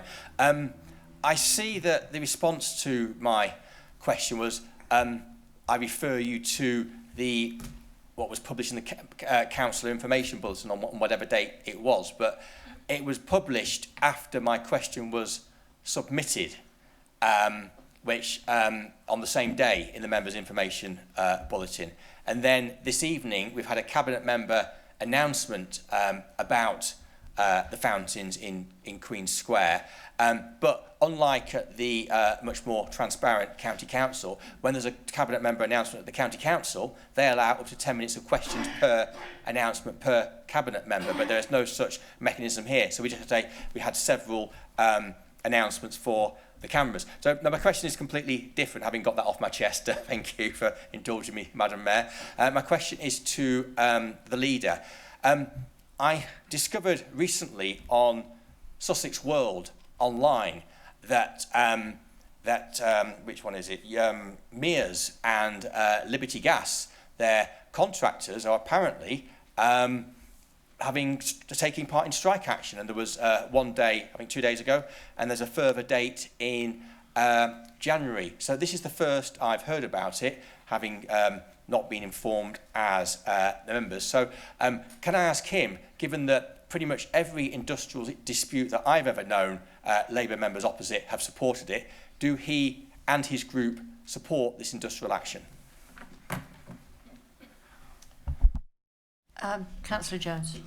Thank you, Madam Mayor. I don't have an awful lot to tell Councillor Crowe at the moment. The approach from Unite has come somewhat out of the blue, as in the threat of action preceded an approach for dialogue. I've agreed to meet with Unite to discuss this further. This has resulted in Unite cancelling the strike action that was scheduled for this month. And I do want to make it clear, I've never once said that I wasn't willing to meet. There's very little else to add to that at the moment. We can discuss the issues, but pay with council staff's already harmonised and has been increased in line with the JNC, the Joint National Terms, despite some of the suggestions otherwise. And the delay in the pay rise has also been criticised, but this was to ensure it was in line with the JNC as well. So saying that, I believe that it's important that we have a good, respectful dialogue with all our employee representatives, and that's what I intend to do. I,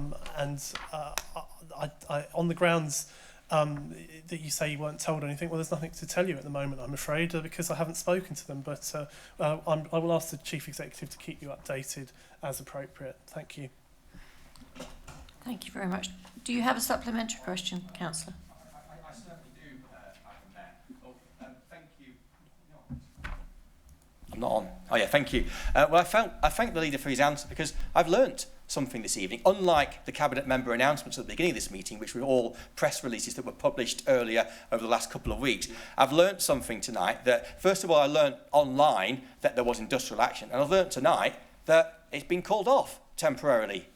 So Wouldn't that have been a good Cabinet member announcement to have told us all at the beginning of the meeting? That would have been quite informative instead of what we have. Further to what I read online, the Unite regional officer, and his name is Malcolm Bonnet, he said that ultimately Unite members want the contract taken back in-house under the local authority. Does he support that position?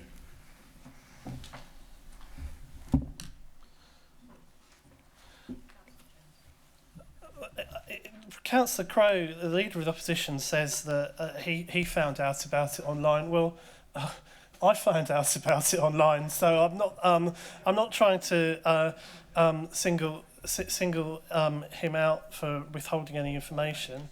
To be honest, as I say, I really don't want to engage in negotiations over terms and conditions with contractors and their representatives of their staff over the council chamber. I don't think that's an appropriate thing for me to be doing. But what I do undertake to do is listen very carefully to any concerns that anyone wishes to bring to me, and that includes Unite. Thank you. Councillor Russell. Thank you. I've got a question for Councillor Bob Norris. Noise, sorry. Can I thank the Cabinet member for writing to West Sussex County Council after the motion at the last meeting of the Council to press them to restore the recycling credits as part of the effort to help achieve better recycling rates? Having seen the response that he's now received from them, which I also thank him for arranging to be printed in the members' bulletin yesterday, does he share my disappointment that it's pretty clear that West Sussex County Council are saying they have no intention of passing on any of the benefits of this extra recyclat that they will be receiving by restoring the credits? Does he also feel that they are deliberately ignoring how much the changes imposed by the government are going to cost this council? Can he advise how much our officers estimate the additional burdens imposing the waste strategy will cost Crawley Borough Council as the Waste Collection Authority annually, on top of the existing costs in revenue expenditure? And is there any indication that the government intends to pay for anything extra to cover that amount? Thank you.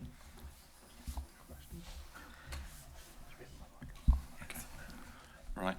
Thank you, Councillor Russell, for your question.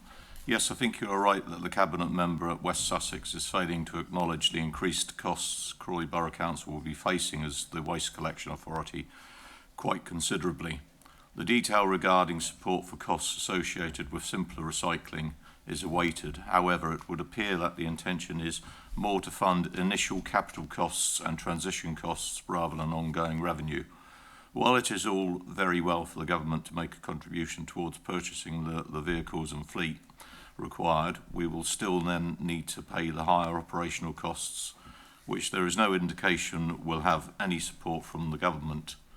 The additional revenue cost for Crawley is estimated by our officers as £550,000 per annum, although with current pressures in the supply chain and staff costs, it is quite possible the final increase in costs will be greater by 2026 when this change comes into effect.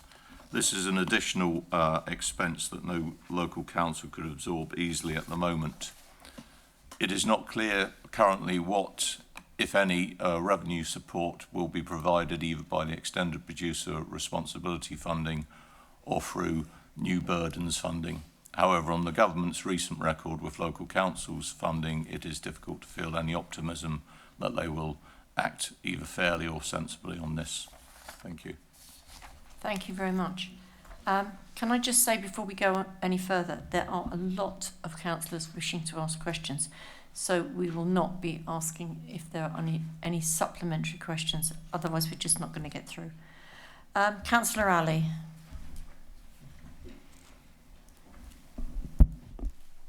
Thank you, Madam Mayor. We recall the excellent diverse Crawley banner being unveiled in the new town hall, celebrating the multitude of nationalities making up our town. My question is to the leader of the council. All local authorities have been offered an official portrait of our sovereign, King Charles III. Is our portrait its own way? And have we identified a suitably prominent location for the portrait of our residents to enjoy? Thank you.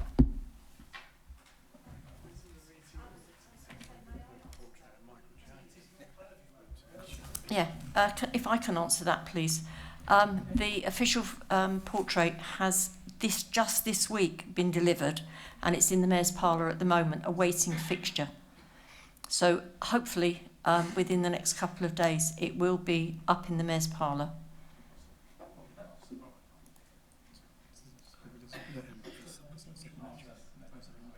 I think it's a clarification. Yeah. Is that, does that answer your question? Okay. Okay. Let's go to the next one. Councillor Ailing. Councillor Ailing. Thank you.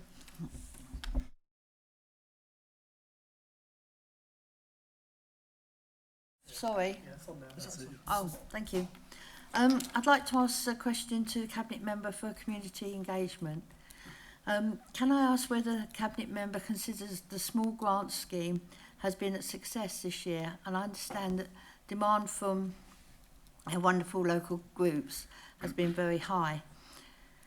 If it is looking like a small grants fund is going to be entirely spent before the end of the year, is there any possibility that the amount available could be increased next year to reflect that increased demand? Also, can I ask, are there any awards that you have made in the last year that have stood out to you as particularly worthwhile and memorable? Thank you very much. That's a really nice question to get asked, because this is one of the things that I spend a huge amount of my time and it's in my portfolio. We have a great grant scheme. We give out a lot of strategic grants, nearly 20 of them, to some very important organisations like Relate, like Citizens Advice, like Open House, and they're all doing really worthy work, and we've worked very hard to support them. But what really touches my heart most of all is their small grant scheme that we have. We give out small grants ranging from £500 up to £2,500 from a wide amount of different organisations, community groups who come forward with great ideas to provide services for our local residents.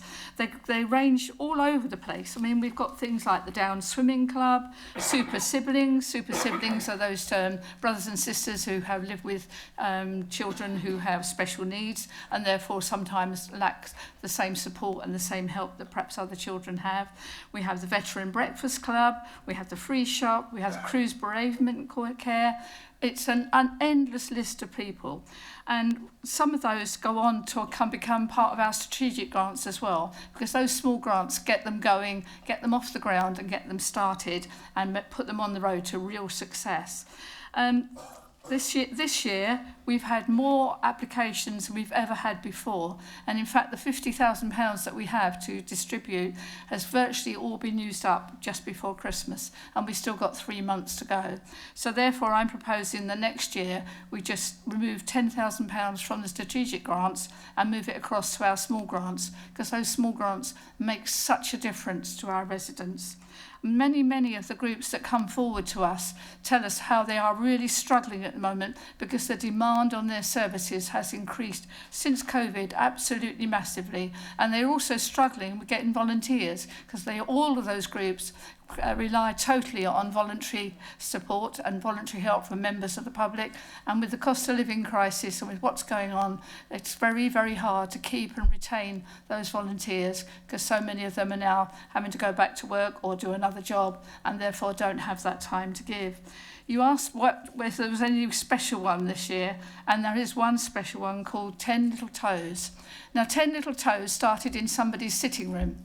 It's an organisation that supplies goods and baby stuff, to families who are really struggling when they're having a new child. And they now support those families up to the age of the children the age of 12. They were running out of somebody's sitting room, moving boxes in and out and in and out, and it became almost that house, they couldn't live in it anymore. And with the aid of a small grant, they got off the ground. They've now taken on the lease of what was the old Red Cross hut up by the hospital. And I would encourage any one of you to go and visit and see what they've achieved in such an incredibly short time. They're having an open afternoon tomorrow. Pop in there, wish them Merry Christmas and have a mince pie and have a look at what they're doing. It's set up so beautifully for those people who really struggle having a new baby or young children and who can't manage to get together the things they need. And I was shocked to find the things that some of our young families are struggling with: baby milk, nappies, wipes. On a point of order, we need succinct answers to allow questions to be asked. This is pure filibustering, I've got to say. It's not a direct answer. Well, I'm so sorry that you're not interested in 10 Little Toes, because a lot of our families are. Maybe you should be one of the people pop along tomorrow afternoon, Councillor Crowe. I look forward to seeing you there. I'll be there. Thank you. Councillor Burgess. Thank you, Madam Mayor. I'll remain seated if I may. Thank you. My question is to Councillor Nawaz.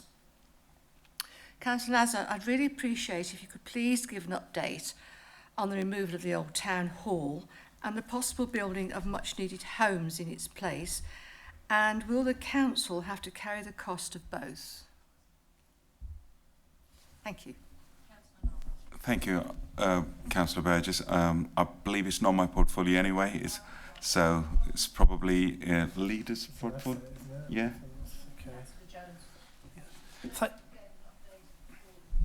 Sure. Oh, okay. Well, I suppose Councillor Nawaz probably did it at the forum as his capacity as a ward councillor. Thank you for your question, Councillor Burgess. We're still working through with officers the precise arrangements for the old town hall. There's an options appraisal that's taking place, and I hope to be able to move forward with that in the not too distant future. But there's still a few things that need to be clarified before we can give you any more information. Thank you. Thank you, Councillor Pritchard.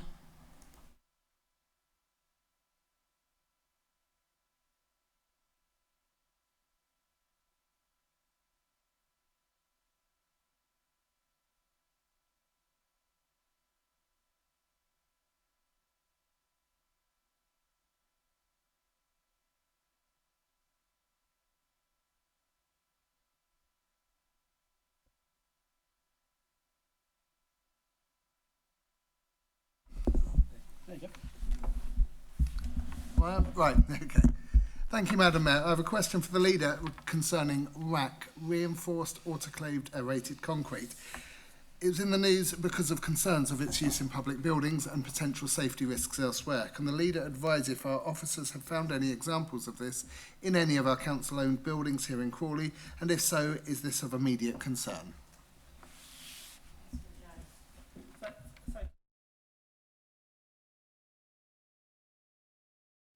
Oh, it is now. Thank you, Councillor Pritchard, for your question. You are correct that the presence of RAC in public buildings has been a prominent issue in the news over the past few months, and it's worth noting though that the presence of RAC in itself doesn't necessarily present an immediate risk. The greater risk is where there may have been water ingress or penetration which has corroded the integrity of the structural material. And Crawley's been very good over the years at fixing and replacing roofs and managing its assets as part of the planned maintenance programme, which in turn has mitigated the potential risk from RAC. Now, I know that there have been issues with RAC in Red Hill that has seen the temporary closure of the Harlequin Theatre and Cinema, which of course got us concerned whether it could actually be a risk at our own theatre at the Horth.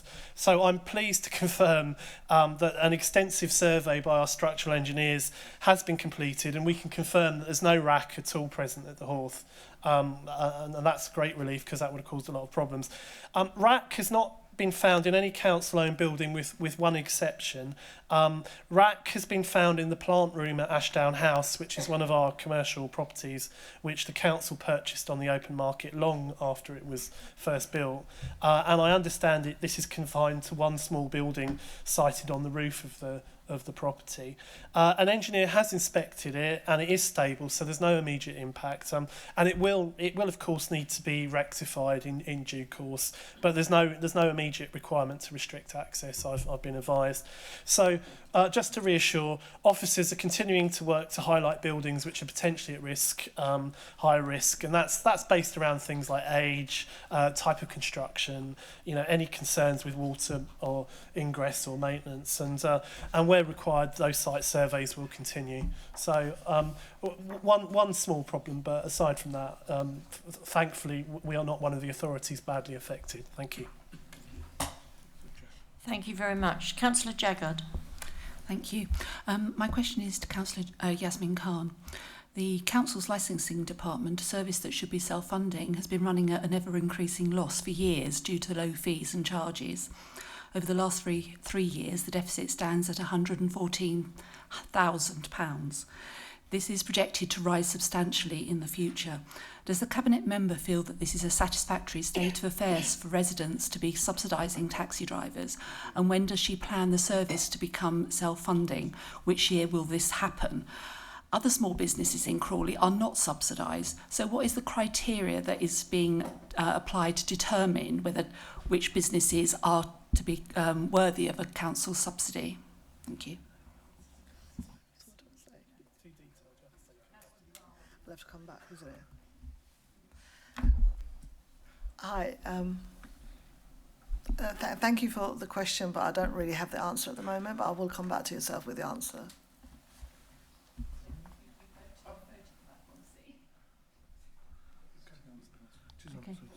Okay, thank you. Councillor Lunnan. Thank you. My question is for Councillor Bob Noyce. Residents in Crawley, especially in Broadfield, are suffering from potholes at the moment. And in particular, one area we've got particular concern is the Broadfield Barton car park, which, unlike most roads, which are the responsibility of West Sussex, is the responsibility of Crawley Borough Council. That is, Broadfield Barton car park is the responsibility of Crawley Borough Council. In addition, the lighting in the Barton car park has also become problematic recently. Please, could you confirm when the Broadfield Barton car park potholes will be repaired? And can you also confirm who's responsible for the lighting of the car park?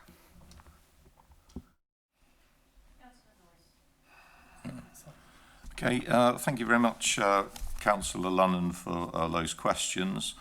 The potholes are to be repaired on Saturday this week.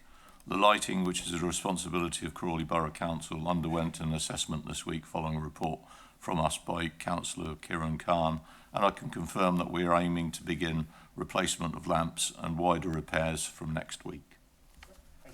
Thank you.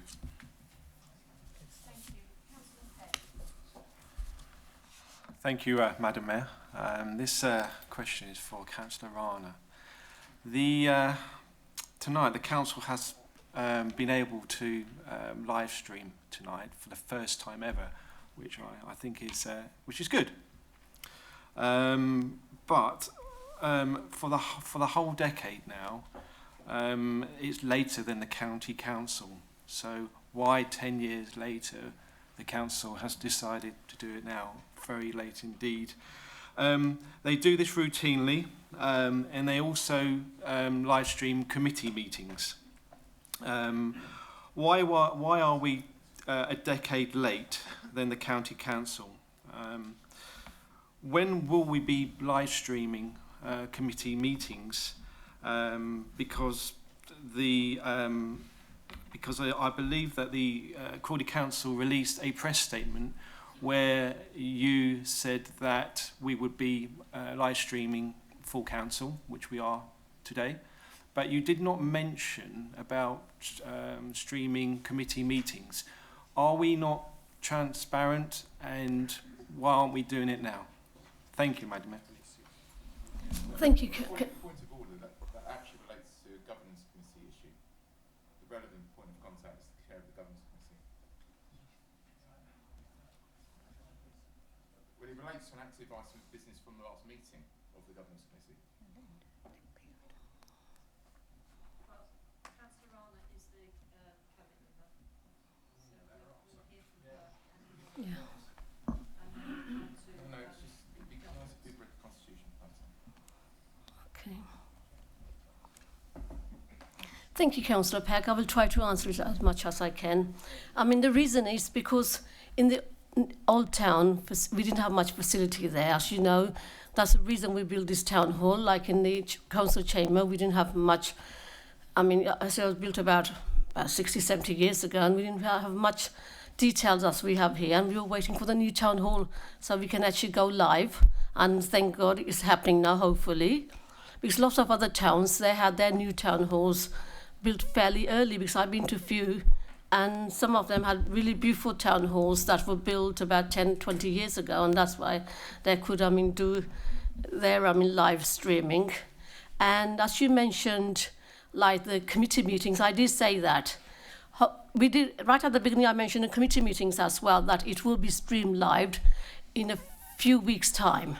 So it will be fairly soon. Maybe if you, maybe it is there. I didn't mention it earlier. So it should be, hopefully it should be done in the next coming few weeks anyway. Okay, thank you for your question. Does the Chair of Governance have anything to add to that? And we only have 2 minutes left. Well, I will endeavour to be brief, Madam Mayor. In answer to your question, much as the Cabinet member said, there was a significant cost attached to retrofitting a town hall, which at a time when we're discussing knocking the whole town hall building down, did not exactly seem to be the best use of taxpayer money. I remember having this conversation at the time with members of the Conservative Party who were not in favour of us broadcasting at all, never mind doing it at this time. But we held off precisely because we wanted to do it in the most cost-effective way. It took us time to get into this building, unfortunately. But there is an item which came through the last Governance Committee meeting, which will result in a change to the Constitution, which will enable us to broadcast all of the meetings, and we're looking to do that, I don't know, in the next couple of months, I assume, looking at the Democratic Services officers. So it is active, but the reason for it was there wasn't a lot of point in installing expensive equipment in a town hall you're about to knock down. And the reason why the County Council did it earlier, I actually think it was before a decade ago, to be honest, Duncan, was that they were not exactly looking to move on. And prior to that point, it really wouldn't have been up to us, would it? Because there was a Conservative administration for 8 years that showed no interest whatsoever in being accountable to the public.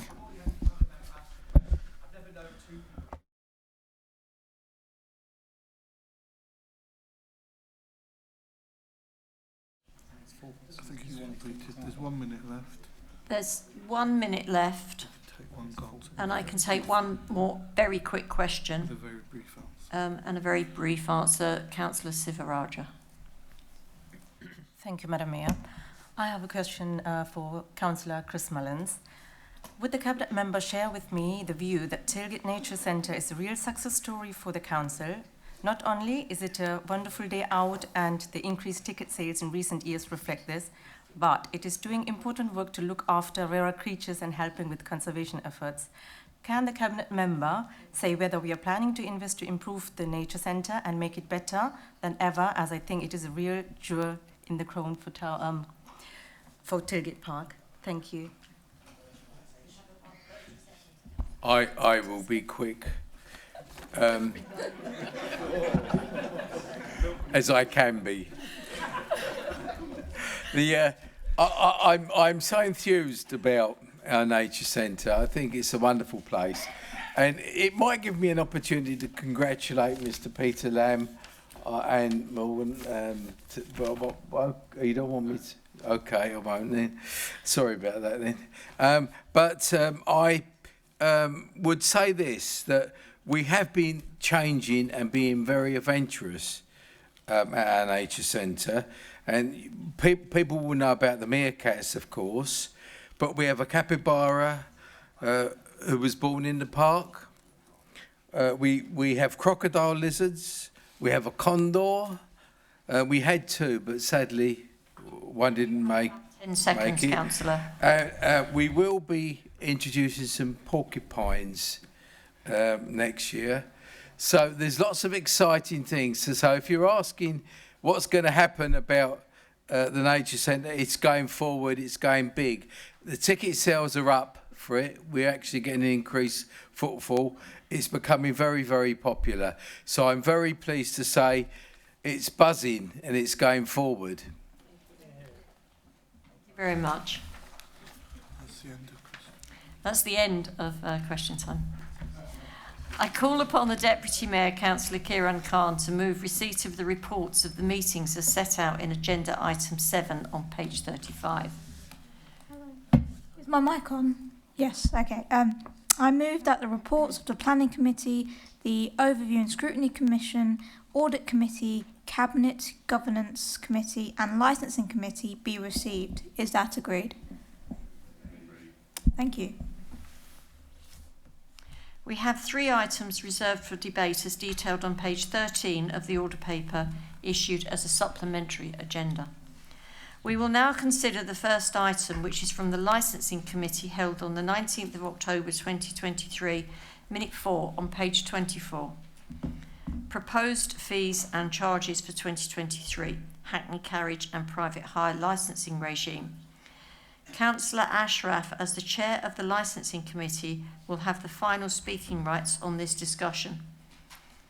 The item has been reserved by Councillor Lanza. Are you wishing to speak first on this item for debate? Thank you, Madam Mayor. So this is about the licensing fees for the Hackney Carriage and private hire trade. Hackney Carriages are those taxis which are on ranks and which we approach, and private hire vehicles are those which we book ahead of time. I refer in particular to paragraph 6.3 of the report presented to the Licensing Committee, which states, "It is important to note that this service is required to recognise a cost-neutral position as assessed over a 3-year period. And in order to achieve that, there was a recommendation for a 10% uplift in the fees and charges for both Hackney Carriages and private hire. But the committee did not support that and went for a 7% increase. And based upon that, we would expect to see a deficit position on that account, despite the fact that the service is required to recognise a cost-neutral position over 3 years.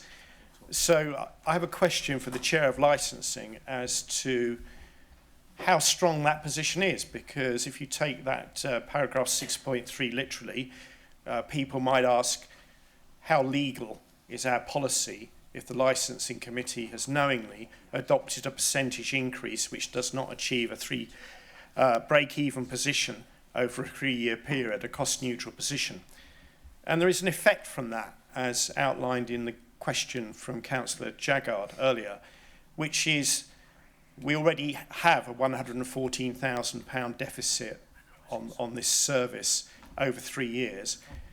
We've heard from Councillor Jones earlier how precarious our revenue budget position might be in a few years' time.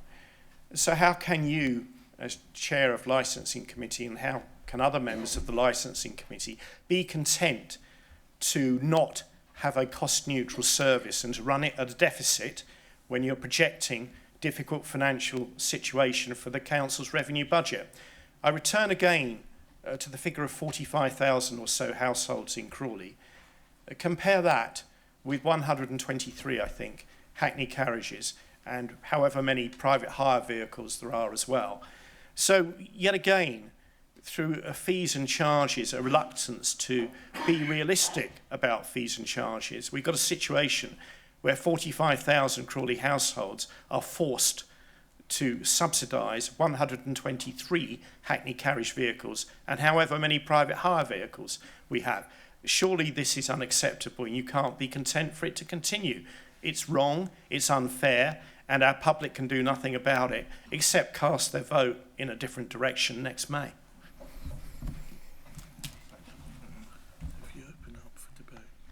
Right, I will now open this up to the floor for debate. Is there anyone wishing to speak? Councillor Jones. Councillor Jones. Thank you, Madam Mayor. I mean, I'm a member of the licensing committee, and I was at that meeting, and with the greatest respect, Councillor Lowndes wasn't, and I heard all the discussions, and he didn't. Now, I believe that the decision that the committee made, Madam Mayor, strikes the right balance, as it helps the council's deficit in the running costs for the licensing service we provide. It might not swallow it up entirely, but it helps towards it. And we do recognise that it needs to be self-financing in the long term, but we have to recognise the pressures that were articulated by representatives of the trade who spoke at the meeting from the public gallery at the chair's request. Now, 7%, which is what was agreed, is around where inflation has been for most of the year, and this is what the committee agreed to. 10% is not somehow scandalously much more.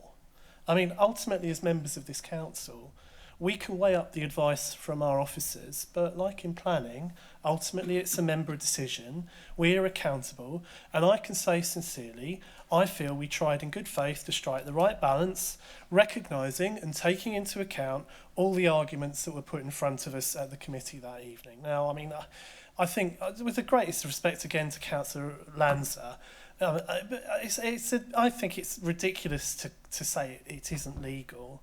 And also, multiplying the annual deficit by 3 seems to me to be trying to make the figure look larger than it is. And I suppose the point that can be made as well is this was a decision for this year. There is nothing stopping this coming back to the licensing committee next year and us making a decision which could again address some of the deficit. But what it was actually trying to balance what the trade were telling us, and what has admittedly, I hope no one here can dispute, has been a really difficult time the last few years for the taxi trade. They've had to struggle to return from COVID, and all the licensing committee did, or the majority of the licensing committee did, was take some of those arguments into account, and it certainly wasn't a nil increase, quite the reverse. So I think quite a lot of heavy weather's been made of this by the opposition, and I think wrongly in this case. Thank you.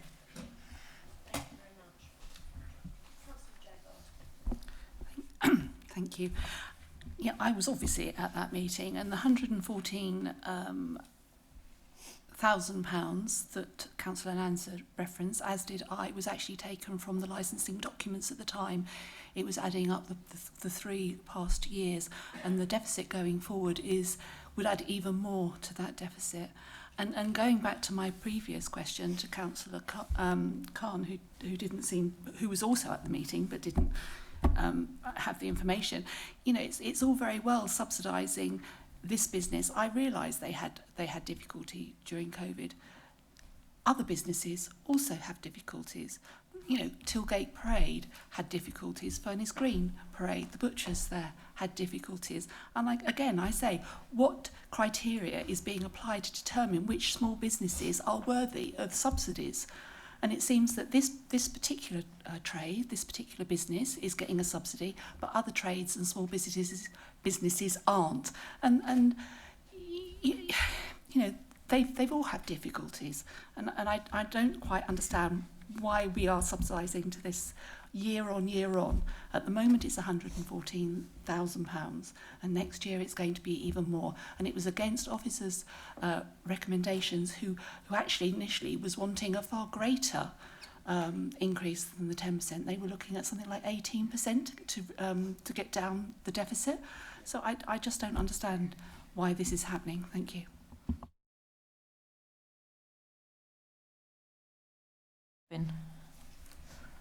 Thank you, Madam Mayor.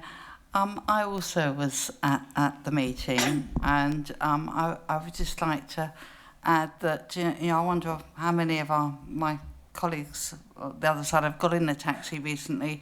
I got in one from Three Bridges station to top of Pound Hill. It was £6. I landed at Gatwick in May, it was £22 to get home. I landed at Gatwick in September and it was £27 to get home suddenly. So our taxi drivers are putting their fees up considerably. I would also like to highlight the fact that during COVID, not many of our taxi drivers actually claimed any benefit from the government as a self-employed person could do. So they're not actually, they weathered COVID quite well and they were able to work. The other issue that I'd like to point to you is that Reigate and Banstead are putting their fees up by 10% and another local authority are putting theirs up by 13%. So I would just like to ask why we're only putting ours up 7%. There are no other speakers, so bring in Councillor Ashraf as the last speaker. Okay. As there are no other speakers, I'll bring in Councillor Ashraf as the last speaker. Thank you, Madam Mayor. First of all, as a chair of the committee, it's my responsibility to make sure all the members, they are given the opportunity to express their opinion and ask the questions to the officers. All members should feel comfortable in expressing their opinion. The meeting must be result-oriented and the decision must be based on complete and accurate information. But most importantly, the decision must be supported by the majority of the members. Sometimes you have to make compromises, and the members opposite, they need to understand this and accept this. As far as the charges are concerned, I think we increased the charges by 5% at the start of this year. Then there was another £15 added as a compliance check, which is almost 20% of the renewal fee. Now we put up charges by another 7% now. I know we are in a deficit and we need to address that, but it's not, we just need to do everything in one go. We'll assess the situation at the start of next year and then make a decision as, as the situation demands. Thank you.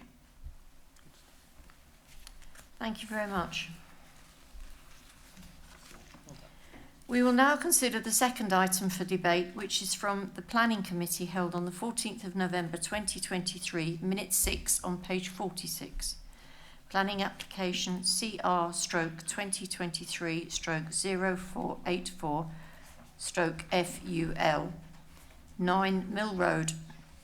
Councillor Pritchard, as the Chair of Planning Committee, will have the final speaking rights on this discussion. This item has been reserved by Councillor Crowe, who will speak first on this item for debate. Councillor Crowe.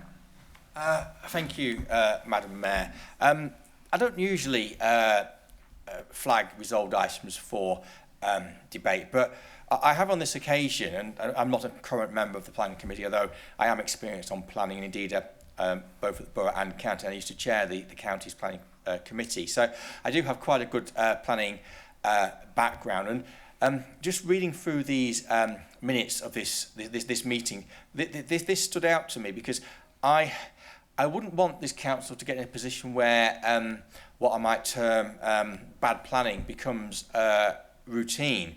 But this decision for this application is one that does strike me as very odd indeed. And I'll just read out what it is. It's an erection of one attached 3-bedroom dwelling inside garden space and another erection of a single-storey side and rear extension, as well as internal alterations to the existing dwelling. This is a significant development in what is effectively a very tightly packed part of Three Bridges. I do know Mill Road. My dentist is on Mill Road, but I note that only 3 members of the committee actually visited the site, and from what I'm told, I believe that those same 3 members are ones who actually did vote against the application being permitted, but it was permitted by a small majority or a majority on the committee. But what really strikes me is the size and scale of this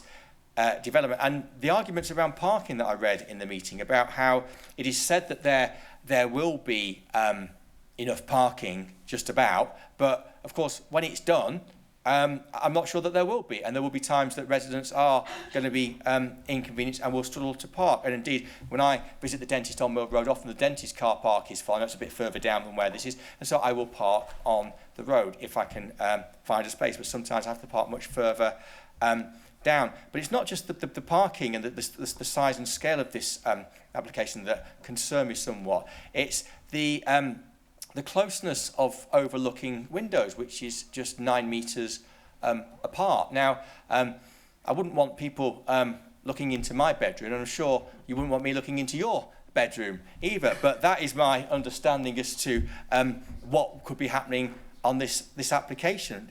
And the excuse that, oh, well, it happens elsewhere on this road is going to be of no comfort to that resident whose home is suddenly going to start being looked into or potentially at any time because of this planning application having been approved. So I just think this one in particular is worthy of flagging at full council, and you know, I hope the planning committee do have some more better decisions going forward. Thank you.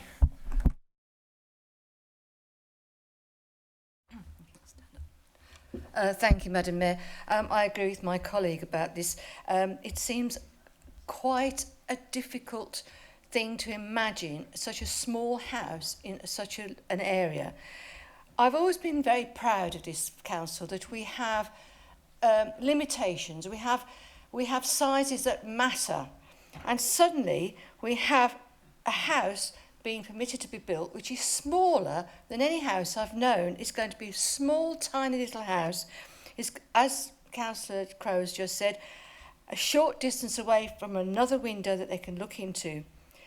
Now, I do praise the chair that evening because I was sitting just as an onlooker, and how it was very confusing. Suddenly, we had conditions thrown up, conditions about bricks, and I'm thinking, do we have conditions coming forward at that stage of time? Should it not be come forward later? Should someone not raise it earlier? I just felt the whole thing was very confusing, and I'm really disappointed for my residents who live there, because that area, they're already fighting for a 7-day zone for parking because of the problem from the station nearby. And suddenly now they've got this problem of lorries delivering the bricks, noise, confusion, and a little tiny one-way street. For those who don't know Mill Road, if you park too close to the fence, you have to get out on the driver's side, obviously, because it's a one-way. So you park too close to the fence, you can't get out of your car hardly. So if you park a little bit further over, you're almost stopping other people from coming. It's a very dangerous little road, and it's going to be even worse once this starts. So I'm really disappointed that the whole thing went through, and I'm really disappointed that it's going to be such a small, tiny house as well. We could have done better. I really do think we could have done a lot better than pass this, which had been turned down several times before, I might add. So thank you, Madam Mayor, for listening. Thank you.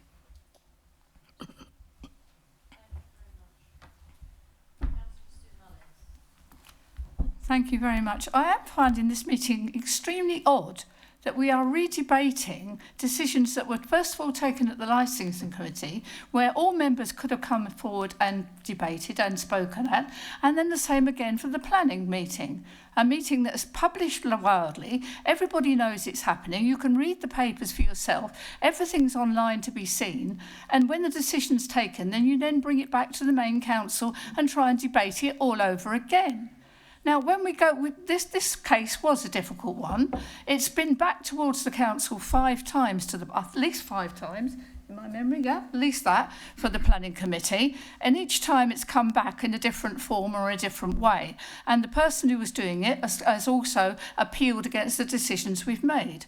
When we go to the planning committee, we do not go as a political party. We go as individuals to listen to what's told, to look at the plans and make a decision on them. And we take advice from our extremely qualified the officers who are sitting there helping us. Now, none of us were very happy about this development. It didn't suit, I don't think, anybody sitting on the planning committee, but at the end of the day, you can only refuse a planning application on planning grounds. And at the end of the day, for this one, there were no planning grounds that would have been held up if it had gone to an appeal. So it went to a vote. Yes, some people wanted it one way, some wanted the other. The planning thing went through. That should be the end of the story. What on earth are we doing, sitting in full council, wasting time, talking about a decision already made? I've got better things, quite honestly, to do with my time. Thank you. Councillor Jaggard. Thank you. I was obviously at this planning meeting, and the application had been to us several times, and there were a number of reasons why I didn't like it, but the main was the window-to-window distance. From a rear window extension across to another rear window from another house is 21 metres, and that's in our supplementary planning document. Sorry, Councillor Mullins, I'm speaking at the moment. It's 21 metres from an extension to the rear of another property. This was in front of this building that was already there, and the window-to-window distance was 9 metres. 9 metres from a principal bedroom into the new extension principal bedroom. And I would like to call upon the chair of the planning committee and possibly the Cabinet Member for Planning to have a look at our supplementary planning document. That is why I'm speaking, because I would like them to look at our supplementary planning document to see if we can do anything about front window to front window distance for developments going forward. A lot of other planning authorities do have that within their supplementary planning document. We don't. We just have a rear window to rear window distance, and I really think that we need to look at front windows to front windows, because 9 metres is not satisfactory in my opinion. Thank you.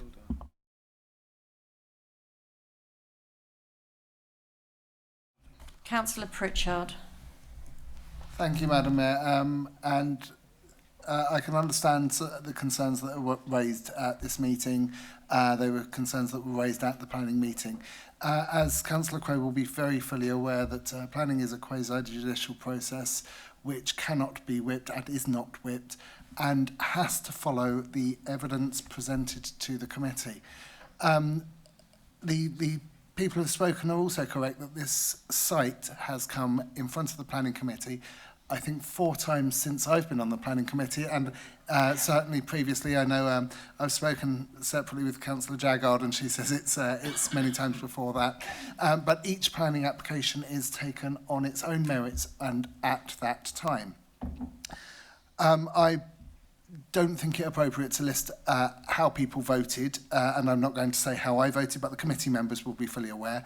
But there are issues with as Councillor Jaggard says, SPD documents that could be modified for future decisions. Councillor Burgess mentioned that it's unusual to have additional planning conditions. Additional planning conditions are actually quite common at the planning committee, and they can be a way for councillors that have concerns over a plan to sort of tighten it up so it can't be misused. And we did have a vote on additional planning committees conditions to be applied before taking the main vote in this case, and that did narrow down, I believe it was the materials used, and I don't recall what the other condition we added. The building construction process. Oh, yes, the site management for the construction process. We have to take decisions based on the evidence in front of us and the advice given by the monitoring officer. And it's not really something that should be reviewed afterwards. The planning training goes through what decisions we have to make. So I'm not going to make any excuse for anyone that's voted a different way to the way that other people may have preferred. But there are things that could be looked at for future reference. Oh, okay, sorry. I've got a guillotine. As the meeting has not been completed within the 2.5 hours, I will put it to a vote whether the council wishes to continue for up to a further 30 minutes, bearing in mind that we only have one item left. Okay. All those in agreement?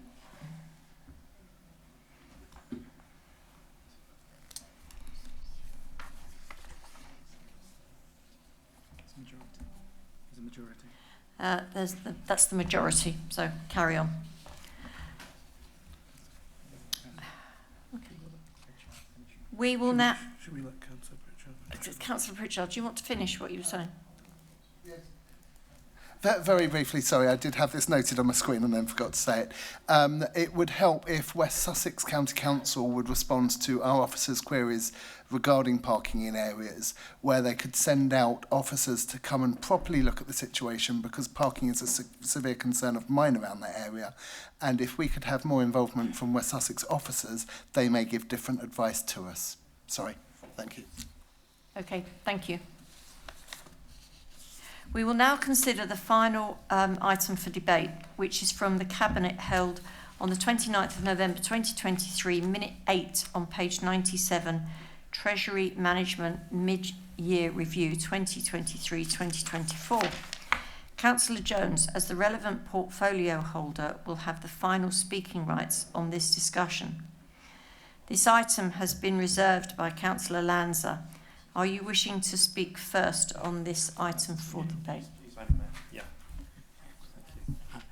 Thank you, Madam Mayor. Just a few observations. First of all, if we look at the total funds we have within Treasury Management and add that to our investment properties, the total comes to about £150 million. And the investment property percentage of that is about 30% of the total assets. Now, I do note that a lot of that property asset is, of course, the Create building. But nevertheless, I do think in view of what's happened to other councils, it would be prudent to keep that in mind, that we already have 30% of our assets in an illiquid asset class, and it's worth remembering that.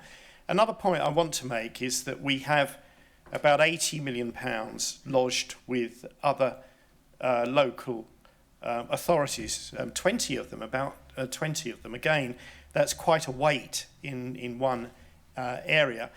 And I wanted to pick out one in particular, which is Derbyshire County Council, where somehow we managed to contrive to place £5 million at the rather paltry interest rate of 1.5%. I mean, I'd ask the leader how much effort we had to put in to find such a low rate for such a large amount of money. I mean, I do better than that. I mean, I think most people in the chamber would do better than that as well.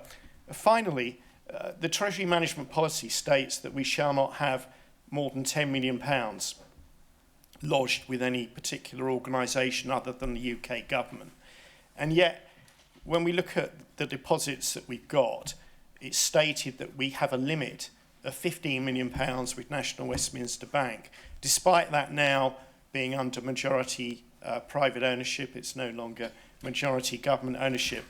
And also, every one of the 20 or so local authorities have a £15 million limit against them. Now, it could be that we're assuming that ultimately those local authorities are backed up by central government. Therefore, we can have £15 million instead of the £10 million that our Treasury management strategy says.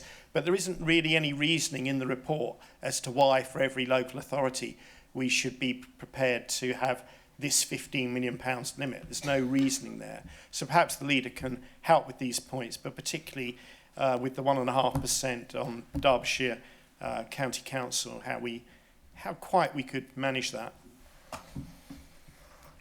Thank you. Ask if there are any other speakers. Are there any other speakers? No. Councillor Jones. Thank you, Madam Mayor. Thank you, Councillor Lands, as well, for your comments. very interesting. Sort of harks back, I think, sort of to his time as leader of the council. Perhaps he's thinking of making his comeback of leader of his group. Who knows? In terms of the comment on the property assets, your comment is noted. I'm not necessarily convinced I agree, but diversification to balance risk is a fair point. And next time I speak to our head of finance and chief accountant, I will try to suggest that we to make that suggestion to them. I think I should say that actually I do think our treasury management policy and performances is actually relatively robust health. It's projected, Madam Mayor, that we're going to get £2.4 million additional income from our investments this year, which is approximately £600,000 more for the year, additional to the original forecast in Q1. So I don't think we're doing too badly. And as some of our other investments have matured, we are beginning to reinvest and get better returns from those loans. Now, local authorities, I can assure all councillors here, are still a very good investment, and it can be seen that we continue to get healthy returns, particularly most recently, and our officers continue to monitor all our investments and work with the principles of security, liquidity and yield. So, in terms of, he mentions Derbyshire. I mean, in fact, actually, there's probably a couple of others he could have mentioned on that list as well if he'd wanted. I take his point, but I understand that from officers that despite the dates on the actual table, some of these investments were agreed to some time ago when interest levels were much lower. So even if they actually started more recently, we might actually, I think not just might, were actually tied into arrangements which probably were good at the time, but with the benefit of hindsight and the increased interest levels, maybe not so much. That is writing itself anyway. If anyone looks at the table within the report, one can see that all the most recent ones are almost entirely at the much better rates of interest, and we will certainly continue to do that. It's difficult to drill down too much, I hope Councillor Lanza understands, because we've got a brand new head of finance and a brand new chief of accountant. So some of the personnel who were around to sort of talk to about this aren't there anymore. So, but I can certainly look to see if we can put something in writing, because this one isn't entirely straightforward, but with Councillor Lanza's background in treasury management, I know he knows that. So thank you very much. Thank you. There is no further supplementary items for items of business. Before I declare the meeting closed, I would just like to wish everybody, each and every one of you, as best a possible Christmas that you can have. And I'll see you all in January. I'd now declare the meeting of this council closed.